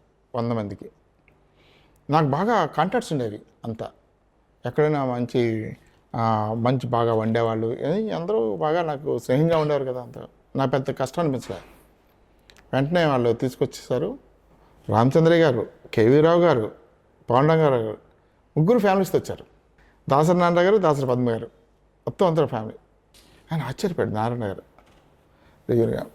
ఆ మీటింగు నాకు పెద్ద టర్నింగ్, దాసరి నారాయణ గారితో ఇంట్రాక్షన్. ఆయనకి మీ మీద ఒక ఇంప్రెషన్ క్రియేట్ అవ్వడానికి ఒక ప్లాట్ఫామ్. నిమ్మకాయల శ్రీరంగనాథ్ గారని కాకినాడ రిపోర్టర్ వచ్చారు.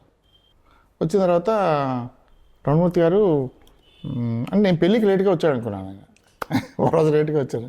ఇంట్లో చుట్టాలు పట్టాలు అందరూ ఉన్నారు.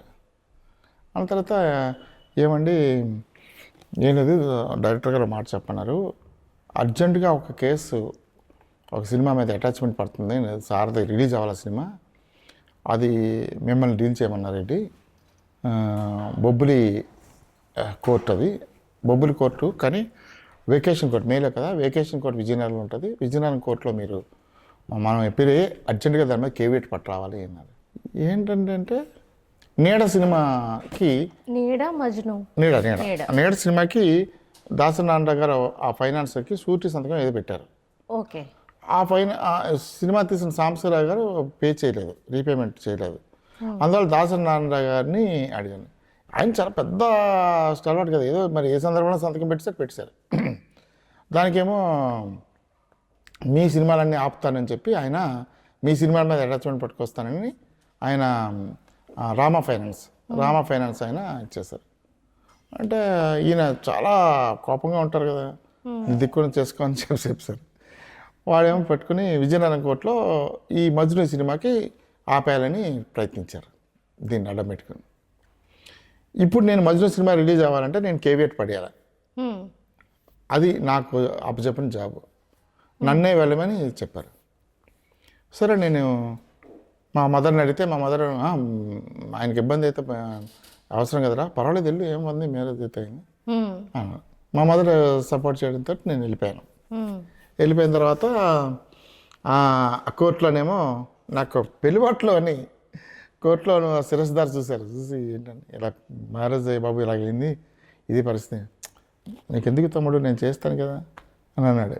చేసి వెంటనే నోటు పుటప్ చేసి కోర్టులో పెట్టి కేవేట్ వచ్చేసింది 11 గంటలకల్లా. 11 గంటలకల్లా కేవేట్ వస్తే వెంటనే ట్రంకాలు చేసి మన కేవేట్ వచ్చేసింది. నెక్స్ట్ పని ఏంటి, వాళ్ళది ఎలా చేయకుండా ఉండడం, అదే లాస్ట్ డే. దానికి కూడా శేషదార్ బాగా హెల్ప్ చేశారు. మొత్తం మీద మేము ఎట్టి పరిస్థితుల్లో సినిమా రిలీజ్ అయిపోయింది. దాసనారాయణ గారికి అప్పుడు నా మీద చాలా ప్రయత్నం కాన్ఫిడెన్స్ పెరిగిపోయింది. అంటే బాగా నాకు ఎన్నిసార్లు అంటే రావణమూర్తి నీ పెళ్ళికి రాలేకపోయాను, కానీ నువ్వేమో నా కోసం నువ్వు వెళ్ళి చేసావు, చాలా రియల్లీ రేపి మీ ఇంటికి నేను ఒకసారి వచ్చి భోజనం చేసి వెళ్తాను చెప్తా అని అన్నారు. అంటే లేదు సార్, నా బాధ్యత కదా చేశాను, అయిపోయింది. ఆ కేసులో తర్వాత ఆయన ఒక ఇంపార్టెంట్ ఇష్యూ అది. ఆయన ఏంటంటే ఆయన సంతకం అవసరం వచ్చింది కోర్టులో. ఆయన ఫోన్ చేశా, సార్ ఇలాగా సంతకం, నా సంతకం నీకు రాదా, పెట్టన్నారు. అర్జెంట్ కదా, పెట్టేశాను. పెట్టేసిన తర్వాత కోర్టులో ఏమైందంటే అవతల అడ్వకేటు సారా కొండలరావు గారని చాలా ఫేమస్ అడ్వకేట్ ఆయన బొబ్బుల్లో. ఆయన ఏం చేశాడు, ఇది దాసనారాయణ గారి సంతకం కాదు అని అబ్జెక్షన్ చేశాడు. నేను సంతకం పెట్టడం, మరి దాన్నేమో మా అడ్వకేట్ అటెస్టేషన్ చేయడం. మా అటెస్టేషన్ చేసిన అడ్వకేట్ చాలా కంగారు పడిపోతున్నాడు, ఎందుకంటే ఆయన మెంబర్షిప్ పోతుంది ప్రూవ్ అయితే. ఈ చాలా పెద్ద తలపు, ఒక కేసుకి ఇంకో తలనొప్పి వచ్చింది ఏంటని ఆయన పక్కకి వెళ్ళి అడ్వకేట్ గారు మీరేం కంగారు పడకండి, మీరు మధ్యాహ్నంకి వాయిదా అడగండి అని చెప్తే ఆయన మధ్యాహ్నం వరకు వాయిదా అడిగాడు.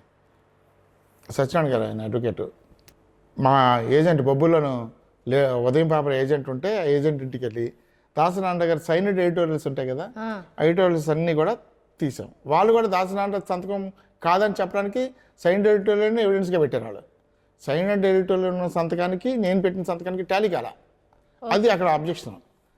అప్పుడు నేను మన ఉదయం ఏజెంట్ ఇంటికి వెళ్ళి ఏజెంట్ పాత పేపర్లు అన్నీ తీస్తే ఒక 2-3 పేపర్లు దాసనారాయణ గారి సైన్డ్ ఎడిటోరియల్స్ అన్నీ దొరికాయి, కానీ ఒక దాంట్లో ఉన్నట్టు ఇంకో దాంట్లో లేదు సంతకం. అక్కడ కూడా డిఫరెన్స్ ఉంది. దొరికింది, ఇది ఎవిడెన్స్ చాలు అని చెప్పి మనం మళ్ళీ మధ్యాహ్నం కోర్టులో ఏం చెప్పాం, దాసనారాయణ గారి సంతకం దాసనారాయణ గారు పెట్టింది కదా పేపర్లో పెట్టేది, అక్కడ లేఅవుట్ ఆర్టిస్ట్ ఉంటాడు, అది ఏది అవైలబుల్గా ఉంటే అది పెడతాడు, అందువల్ల ఇది కాదు అని చెప్పి ప్రూవ్ చేస్తాం. జడ్జి యాక్సెప్ట్ చేశాడు దాన్ని. చేస్తే అయిపోయింది. మరుసటి రోజు నెక్స్ట్ వాయిదాకి ఏమైంది, మా దాసనారాయణ గారి అడ్వకేటు వెళ్ళి సార్ మీరు ఇక మీద సంతకం రమణమూర్తి ఎలా పెట్టారో అలా పెట్టాలండి, మీరు పెట్టినట్టు కుదరదు అంటే ఒక ఇది ఇచ్చి నేను పెట్టినట్టు దాసనారాయణ గారి సంతకం ప్రాక్టీస్ అన్నమాట. ఒక 4-5 సంతకాలు పెట్టాడు ఆయన. నేను పెట్టాను, నా సంతకం 4 పెట్టాలి, కానీ నువ్వు ఇది కాకుండా ఇంకేం చేయాలి చెప్పన్నాడు ఆయన. అడ్వకేట్ అన్నాడు, మీ తరపున స్పెషల్ వకాల్తా ఇచ్చేసి పవర్ ఆఫ్ అటార్నీ ఆయనకి ఇచ్చాను. ఇచ్చేస్తే అప్పుడు సరిపోతుంది, మారవడమూర్తే కదా అని మొత్తం అని టకామని చెప్పేసి స్పెషల్ పవర్ ఆఫ్ అటార్నీ ఇచ్చారు నాకు అని. ఆయన ఆస్తులు అన్నిటికీ ఆయన తరపున ఏదైనా సంతకం పెట్టచ్చు, నేను చెల్తుంది. ఓకే, అది అంత నమ్మకం అనమాట ఆయనకి. ఎన్టీ రామారావు గారి ఇంటి ఎదురుగా చెన్నైలో ఉండే 45 పజుల రోడ్లో ఉండే ఇల్లు చాలా కాలం నేను స్పెషల్ పవర్ పార్టీగా ఉన్నాను దానికి. అది అంటే అంత నమ్మకం క్రియేట్ చేశారు. అప్పుడు చాలా అప్పటి నుంచి బాగా వచ్చేసారు. ఒకసారి అనకాపల్లిలోనేమో కాపునాడు మీటింగ్ జరిగింది. కాపునాడు మీటింగ్ జరిగితే అప్పటికే నేను హైదరాబాద్కి వెళ్ళిపోయాను. వెళ్ళిపోయి హైదరాబాద్ ఉన్నాను. వైజాగ్ సామాన్ షిఫ్ట్ చేసుకోవడానికి వస్తే నాకు కవర్ పెట్టారు ఆయన. డాల్ఫిన్ హోటల్లో ఉన్నారు ఆయన. వచ్చి రమణమూర్తి నేను ఇవాళ సాయంత్రం మీ ఇంటి దగ్గర భోజనం చేద్దాం అన్నారు. వాళ్ళతో సడన్ నేను అసలు ప్రిపేర్డ్గా లేను, నేను ఇక్కడ లేను పైగా. అలాగే సరే. దాసనారాయణ గారు భోజనం అంటే మినిమం 100 మంది ఉంటారు ఆయన పరివారం అంతా, 100 మందికి అరేంజ్ చేయాలి. అప్పటికప్పుడు ఫోన్ చేసి మా అన్నయ్యకి ఫోన్ చేసి వీళ్ళకి ఫోన్ చేసి మొత్తం మీద మంచి డిన్నర్. అక్కడ ఏంటంటే కాపునాడు వాళ్ళు బ్రహ్మాండమైన డిన్నర్ అరేంజ్ చేశారు ఆయన. వాళ్ళు దాసనారాయణ గారు రావడమే గొప్ప కదా. దాసనారాయణ గారి వారితో పాటు అంతా కాపునాయకులు అందరూ, చెక్కంపోటి రామరావు గారు, ఇలా పెద్ద పెద్దలందరూ, మరియాల వెంకట్రావు గారు, ఇలా పెద్ద పెద్దలందరూ స్టేట్ వ్యాప్తంగా ఉన్నారు. లేటెస్ట్ అందరూ ఉన్నారు వెంకటాపల్లి వచ్చారు. వాళ్ళు పెద్ద డిన్నర్ ఏర్పాటు చేసుకుంటే అది మానేసి నా దగ్గరికి వస్తానని ఆయన మాట ఇచ్చారు కదా. నేను పరిచయం కూడా చేయలే. ఆయనే మళ్ళీ గుర్తుపెట్టుకుని అనకాపల్లి వెళ్తున్నాను, అనకాపల్లి అంటే నేను గుర్తానికి వచ్చి మా ఇంటికి వచ్చి మొత్తం వాళ్ళందరూ వచ్చారు, మా ఇంటి దగ్గర భోజనం చేశారు. అది మీకు మెమరబుల్, చాలా మెమరబుల్. ఈ ఫొటోస్ ఉన్నాయి. ఉన్నాయి. అది చిన్న సందుల్లో ఉంటుంది అనకాపల్లి. నేను వచ్చాను, ఆ సందుల్లోకి వచ్చాడు ఆయన. వచ్చి చాలా పైగా మేము డాబా మీద పెట్టాం భోజనం, కింద అడ్జస్ట్ కాక డాబా మీదకి వచ్చి కాసేపు చాలాసేపు కూర్చొని ఎంజాయ్ చేసి ఆయన వెళ్ళారు. తర్వాత హైదరాబాద్ వెళ్ళినప్పుడు కూడా హైదరాబాద్లో ఎక్కువగా నాకు ఆయన ఇంటికి తీసుకెళ్ళిపోయారు. రాత్రి 12, 1 గంట, 2 గంటల వరకు ఆయన పనిచేసేవారు. ఆయన నన్ను ఉండమని చెప్పేవారు. ఆ పైన లాబీలో కూర్చునేవాడిని, అలాగా నిద్రపోయాను. 3 గంటలకు వచ్చి నిద్రపోయాను. పడుకున్నావా అన్నారు. సార్ 3 గంటలకు పడుకున్నా తెల్లవారి. ఆయన ప్రతి పుట్టినరోజుకి మీరు కంపల్సరీగా స్పెండ్ చేసేవారు. తర్వాత ఇంటికి తీసుకెళ్ళిపోయారు. ఆ పెరుగన్నం ఏదో ఉన్నది ఇద్దరికి, నాకు ఏమి ఆయనకి నువ్వు అక్కడ కూర్చో నేను ఎక్కడ కూర్చో, పక్కన కూర్చోబెట్టుకొని భోజనం తినిపించేవారు. అయిపోయింది. ఇద్దరం ఉండేవాళ్ళం, గెస్ట్ హౌస్లో కూడా ఇద్దరం ఉండేవాళ్ళం. చాలా కబుర్లు చెప్పేవారు, చాలా కబుర్లు చెప్పించుకునేవారు. చాలా అంత అంటే ఏవైనా సరే ఏదైనా ఉంటే. అలాగే ఆయన ఇంకొక మెమరబుల్ రోజు ఏంటంటే ఉదయం పేపర్ అమ్మేసిన రోజు. ఆయన అమ్మేసినప్పుడు ఆయన చాలా నడపడానికి చాలా ట్రై చేశారు, కానీ నడపలేకపోయారు. చాలా అప్పులు పెరిగిపోయినాయి. ఇంకే బాధ తట్టుకోలేక మాగుంట సుబ్బారామరెడ్డి గారికి అమ్మేసిన తర్వాత ఆయన ఎవరికి చెప్పకుండా విశాఖపట్నం వచ్చారు. విశాఖపట్నం వస్తూ నాకు ఫోన్ చేశారు, రాణవతి కారు తీసుకొని ఎయిర్పోర్ట్కి రా అన్నారు. నాకు హోటల్లో రూమ్ పెట్టాన్నారు. అప్పుడు నేను తాజ్ హోటల్లో నేను వస్తున్నట్టు ఎవరికి చెప్పొద్దు అన్నారు. తాజ్ హోటల్లో రూమ్ పెట్టి ఆయన తీసుకొచ్చి పెట్టారు. 7 రోజులు ఆయన ఏడుస్తూనే ఉన్నారు. 7 రోజులు ఉన్నారు ఇక్కడ. 7 రోజులు ఏడుస్తూనే ఉన్నారని నేను ఆయనే. ఉదయం పేపర్ తన సొంత బిడ్డ నేను ఇలాగా అయిపోయిందని చెప్పి చాలా బాధపడ్డారు. 7 days తర్వాత ఆయన వైజాగ్ నుంచి బయలుదేరి వెళ్ళారు. అంతవరకు ఉదయంలో వాళ్ళు కూడా చాలామంది ఫోన్ చేశారు, దాసనారాయణ గారు ఇక్కడికి వచ్చారని. ఇక్కడికి ఎందుకు వస్తారని అబద్ధం చెప్పాల్సి వచ్చేది. ఎందుకంటే ఆయన అంత చెప్పారు, సార్ ఎవరిని అసలు కలవడం, నేను వచ్చాను, నా ఒక్కడి దగ్గరికి వచ్చారు ఆయన. అది అసలు జీవితంలో మర్చిపోలేదు ఆయన.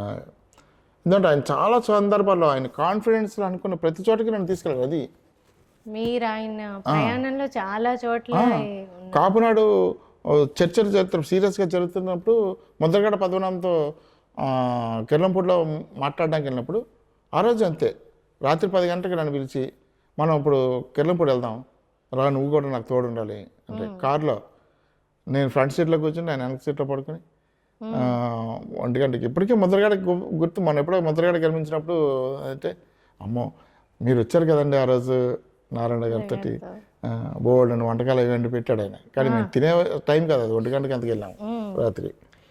ఇట్లాగా దాసనారాయణ గారి చెన్నైలో చాలా చోట్ల నేను ఉండడం జరిగింది. చాలా చనిపోవడానికి ముందు కూడా నేను, రామచంద్రమూర్తి గారు, పాషం యాదగిరి, మాడపు శ్రీధర్ నలుగురివి వెళ్ళి ఎంతోసేపు మాట్లాడా. ఆయన ఏంటి మళ్ళీ ఛానల్ పెడదాం, మళ్ళీ పేపర్ పెడదాం, మళ్ళీ మీరందరూ ఉండాలి అని. అప్పటికీ ఆయనకి జీవిత ఆశయం మాత్రం పేపర్ పెట్టాలని, పేపర్ పెట్టాలి, మళ్ళీ కంటిన్యూ చేయాలి. ఉదయం మీకు అనిపిస్తుందా సార్ ఆయన ఆశయాన్ని మీరు నడిపిస్తున్నారు అని? అలా అంటే ఆయన ఆశయం అంత గొప్పగా నేను నడిపించలేను. ఎందుకంటే ఉదయం అనేది వార్తాపత్రికల చరిత్రలో ఒక సువర్ణ అధ్యాయం. ఆ అధ్యాయాన్ని ఎవరు తీసుకురాలేరు, ఎప్పటికీ రాదు. ఎంత స్వేచ్ఛ అంటే అంత స్వేచ్ఛ. ఏ వార్త రాసినా సరే, ఎవరి మీద రాసినా సరే ఎన్టీ రామారావు గారు, నేను కొండపల్లి సీతారామయ్య ఇంటర్వ్యూ చేసినప్పుడు ఎన్టీ రామారావు గారు చీఫ్ మినిస్టర్ నన్ను అరెస్ట్ చేయాలని చెప్పారు. నన్ను అరెస్ట్ చేయాలన్నారు. ఆయన ఉన్నారు కదా హోమ్ మినిస్టర్ అప్పుడు, ఇందిరా వసంత నాగేశ్వరరావు గారు. ఓకే. వసంత నాగేశ్వరరావు హోమ్ మినిస్టర్, రామ్మోహన్ రావు గారు డీజీపీ. నన్ను అరెస్ట్ చేస్తారని చెప్పి విశాఖపట్నంలో ప్రెస్ కాన్ఫరెన్స్ పెట్టి మరి చెప్పాడు ఈయన రామ్మోహన్ గారు. రమణమూర్తి ఎక్కడ ఉన్నా సరే అరెస్ట్ చేస్తామని చెప్పాడు ఆయన. ఇది స్టేట్ వైడ్ కాదు, నేషనల్ వైడ్ డిబేట్. ఒక జర్నలిస్ట్ని ఒక ఎంట్రీ చేస్తే, ఒక అజ్ఞాత వ్యక్తిని చేస్తే దాన్ని అరెస్ట్ చేయడం అనేది పెద్ద ఇష్యూ అయింది. చాలా పెద్ద పెద్ద వాళ్ళందరూ ఒపీనియన్ ఇచ్చారు. ఏబీకే గారు అప్పుడు చెప్పారు, వాంటెడ్ పర్సన్ని ఇంటర్వ్యూ చేసేటప్పుడు ఒక భారతదేశ పౌరుడిగా ఆయన పట్టుకొని పోలీసులకు అప్పచెప్పాలనేది వాళ్ళ వాదం. మన జర్నలిస్ట్ ఫ్యాకల్టీలో వీళ్ళంతా ఏమంటారు, we are not at all paid servants, మాకేం జీతం ఇవ్వట్లేదు ఆ పని చేయడం కోసం. మేము జర్నలిజం అనేది ఒక వృత్తి. ఆ వృత్తి ఏంటి, అజ్ఞాతంలో ఉన్నారు. ఆయన అభిప్రాయాన్ని ప్రజలకు తెలియజేయాల్సిన బాధ్యత ఒక జర్నలిస్ట్కి ఉంది. ప్రభుత్వం మీరు చేసే పనులన్నీ మేము ప్రజలకు ఎలాగ అందిస్తున్నాం, అలాగే వాళ్ళు చేసే పనులు కూడా మేము ప్రజలకు అందించాలి కదా. అదే జర్నలిజం అంటే. మేము ఏ పక్షము కాదు, వారు వాదం ఏంటి అసలు, నక్సలిజం ఇంత ఉన్నప్పుడు నక్సలైట్ల తాలూకా ఉద్దేశం ఏంటి, వాళ్ళ ఆశయాలు ఏంటి, వాళ్ళు ప్రజలకు ఏం చేద్దాం అనుకుంటున్నారు, ఎలాంటి ప్రభుత్వం కావాలనుకుంటున్నారు అనేది ప్రజలకు చెప్పాల్సిన బాధ్యత మనకు ఉందా లేదా. అది జర్నలిజం అంటే. దాని మీద పెద్ద డిబేట్ జరిగింది, చాలా చాలా డిబేట్ జరిగింది. జరిగిన తర్వాత ఎన్టీ రామారావు గారు మొండిగా ఉంటారు కదా, ఆయన అరెస్ట్ చేయాలనే పెట్టారు. ఎందుకంటే వాళ్ళకి తల తీసేసినట్టు అయిపోయింది. అప్పటికే గుర్తేట్ ఇన్సిడెంట్లో 9 మంది ఐఏఎస్ ఆఫీసర్ని కిడ్నాప్ చేసి ఆ ఎపిసోడ్ అయిన 1 monthలోనే ఈ ఇంటర్వ్యూ రావడం. మరి ఎన్టీ రామారావు గారికి కూడా మీరంటే చాలా అభిమానం. అప్పటికి నేను ఎన్టీ రామారావు దగ్గర లేను, అప్పటికి తెలియదు కదా. నేను అప్పుడు దాసనారాయణ దగ్గర ఒక స్టేట్మెంట్ ఇచ్చాను. అప్పుడు రమణమూర్తిని అరెస్ట్ చేద్దాం అనుకుంటే ముందు నన్ను అరెస్ట్ చేయండి, నేను పబ్లిషర్ని, నన్ను అరెస్ట్ చేసిన తర్వాత చెయ్యండి.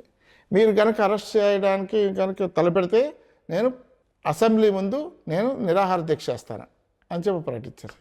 ఒక జర్నలిస్ట్కి ఒక మేనేజ్మెంట్ ఇచ్చే ధైర్యం చిన్న విషయం కాదు కదా. అవును, అంత ధైర్యాన్ని ఇవ్వడం.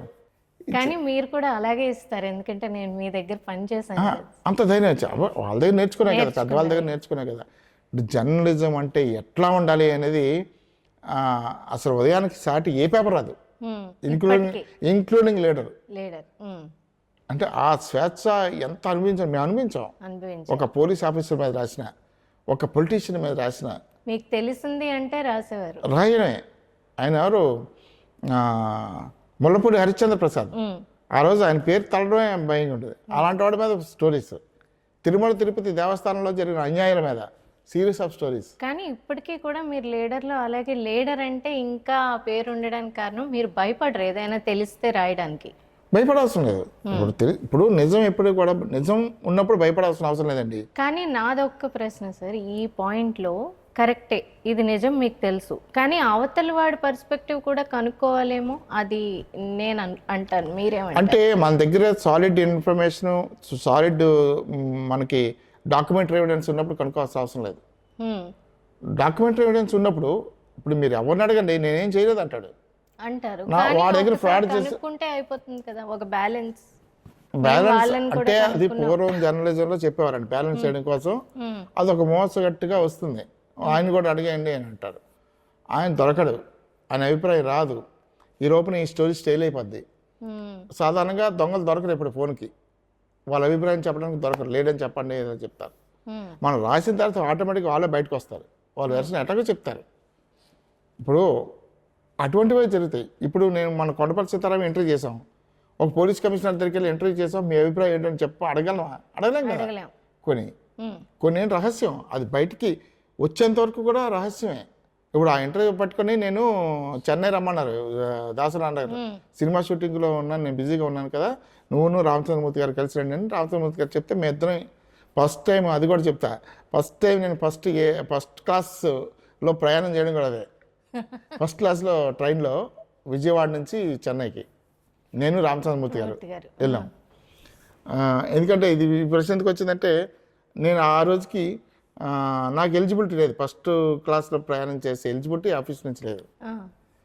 అప్పుడు మేనేజరు శ్రీనివాస్ గారు అని ఉన్నారు, ఆయన అడిగారు, ఇలాగ ఆయనకి ఎలిజిబిలిటీ లేదు, మరి ఫస్ట్ క్లాస్ తీసి పంపించమన్నారు దాసనారాయణ గారు, నీకు ఆయన గురించి తర్వాత తెలుస్తుంది, ముందు ఫస్ట్ క్లాస్ టికెట్ అని చెప్పి రామచంద్రమూర్తి గారు తీపిచ్చారు టికెట్.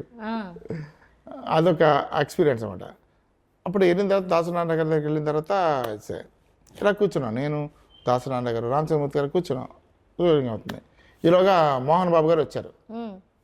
మోహన్ బాబు గారు వచ్చి షూటింగ్ మోహన్ బాబు గారు వచ్చి కూర్చున్నారు. మోహన్ బాబు గారు సినిమా యాక్టర్. మోహన్ బాబు గారితో ఇలాగా ఈయన మా ఎడిటరు రామచంద్రమూర్తి గారు, ఈయన రమణమూర్తి ఎవరు అనుకున్నాం, కొండపల్లి సీతారాం ఇంటికి తీసుకొచ్చారు. మా ఇద్దరికి పై ప్రాణాలు పైన పోయినాయి. అది లీక్ అవ్వకూడదు. ఒకవేళ మోహన్ బాబు బయటికి వెళ్ళి ఎక్కడైనా వాగారు అనుకోండి, మాట్లాడారు అనుకోండి, మాకు వెంటనే పోలీసులు మమ్మల్ని ముందే లేపేస్తారు. అలాంటి భయానకర వాతావరణం అన్నమాట ఆ ఇంటర్వ్యూ చేసిన టైంలో.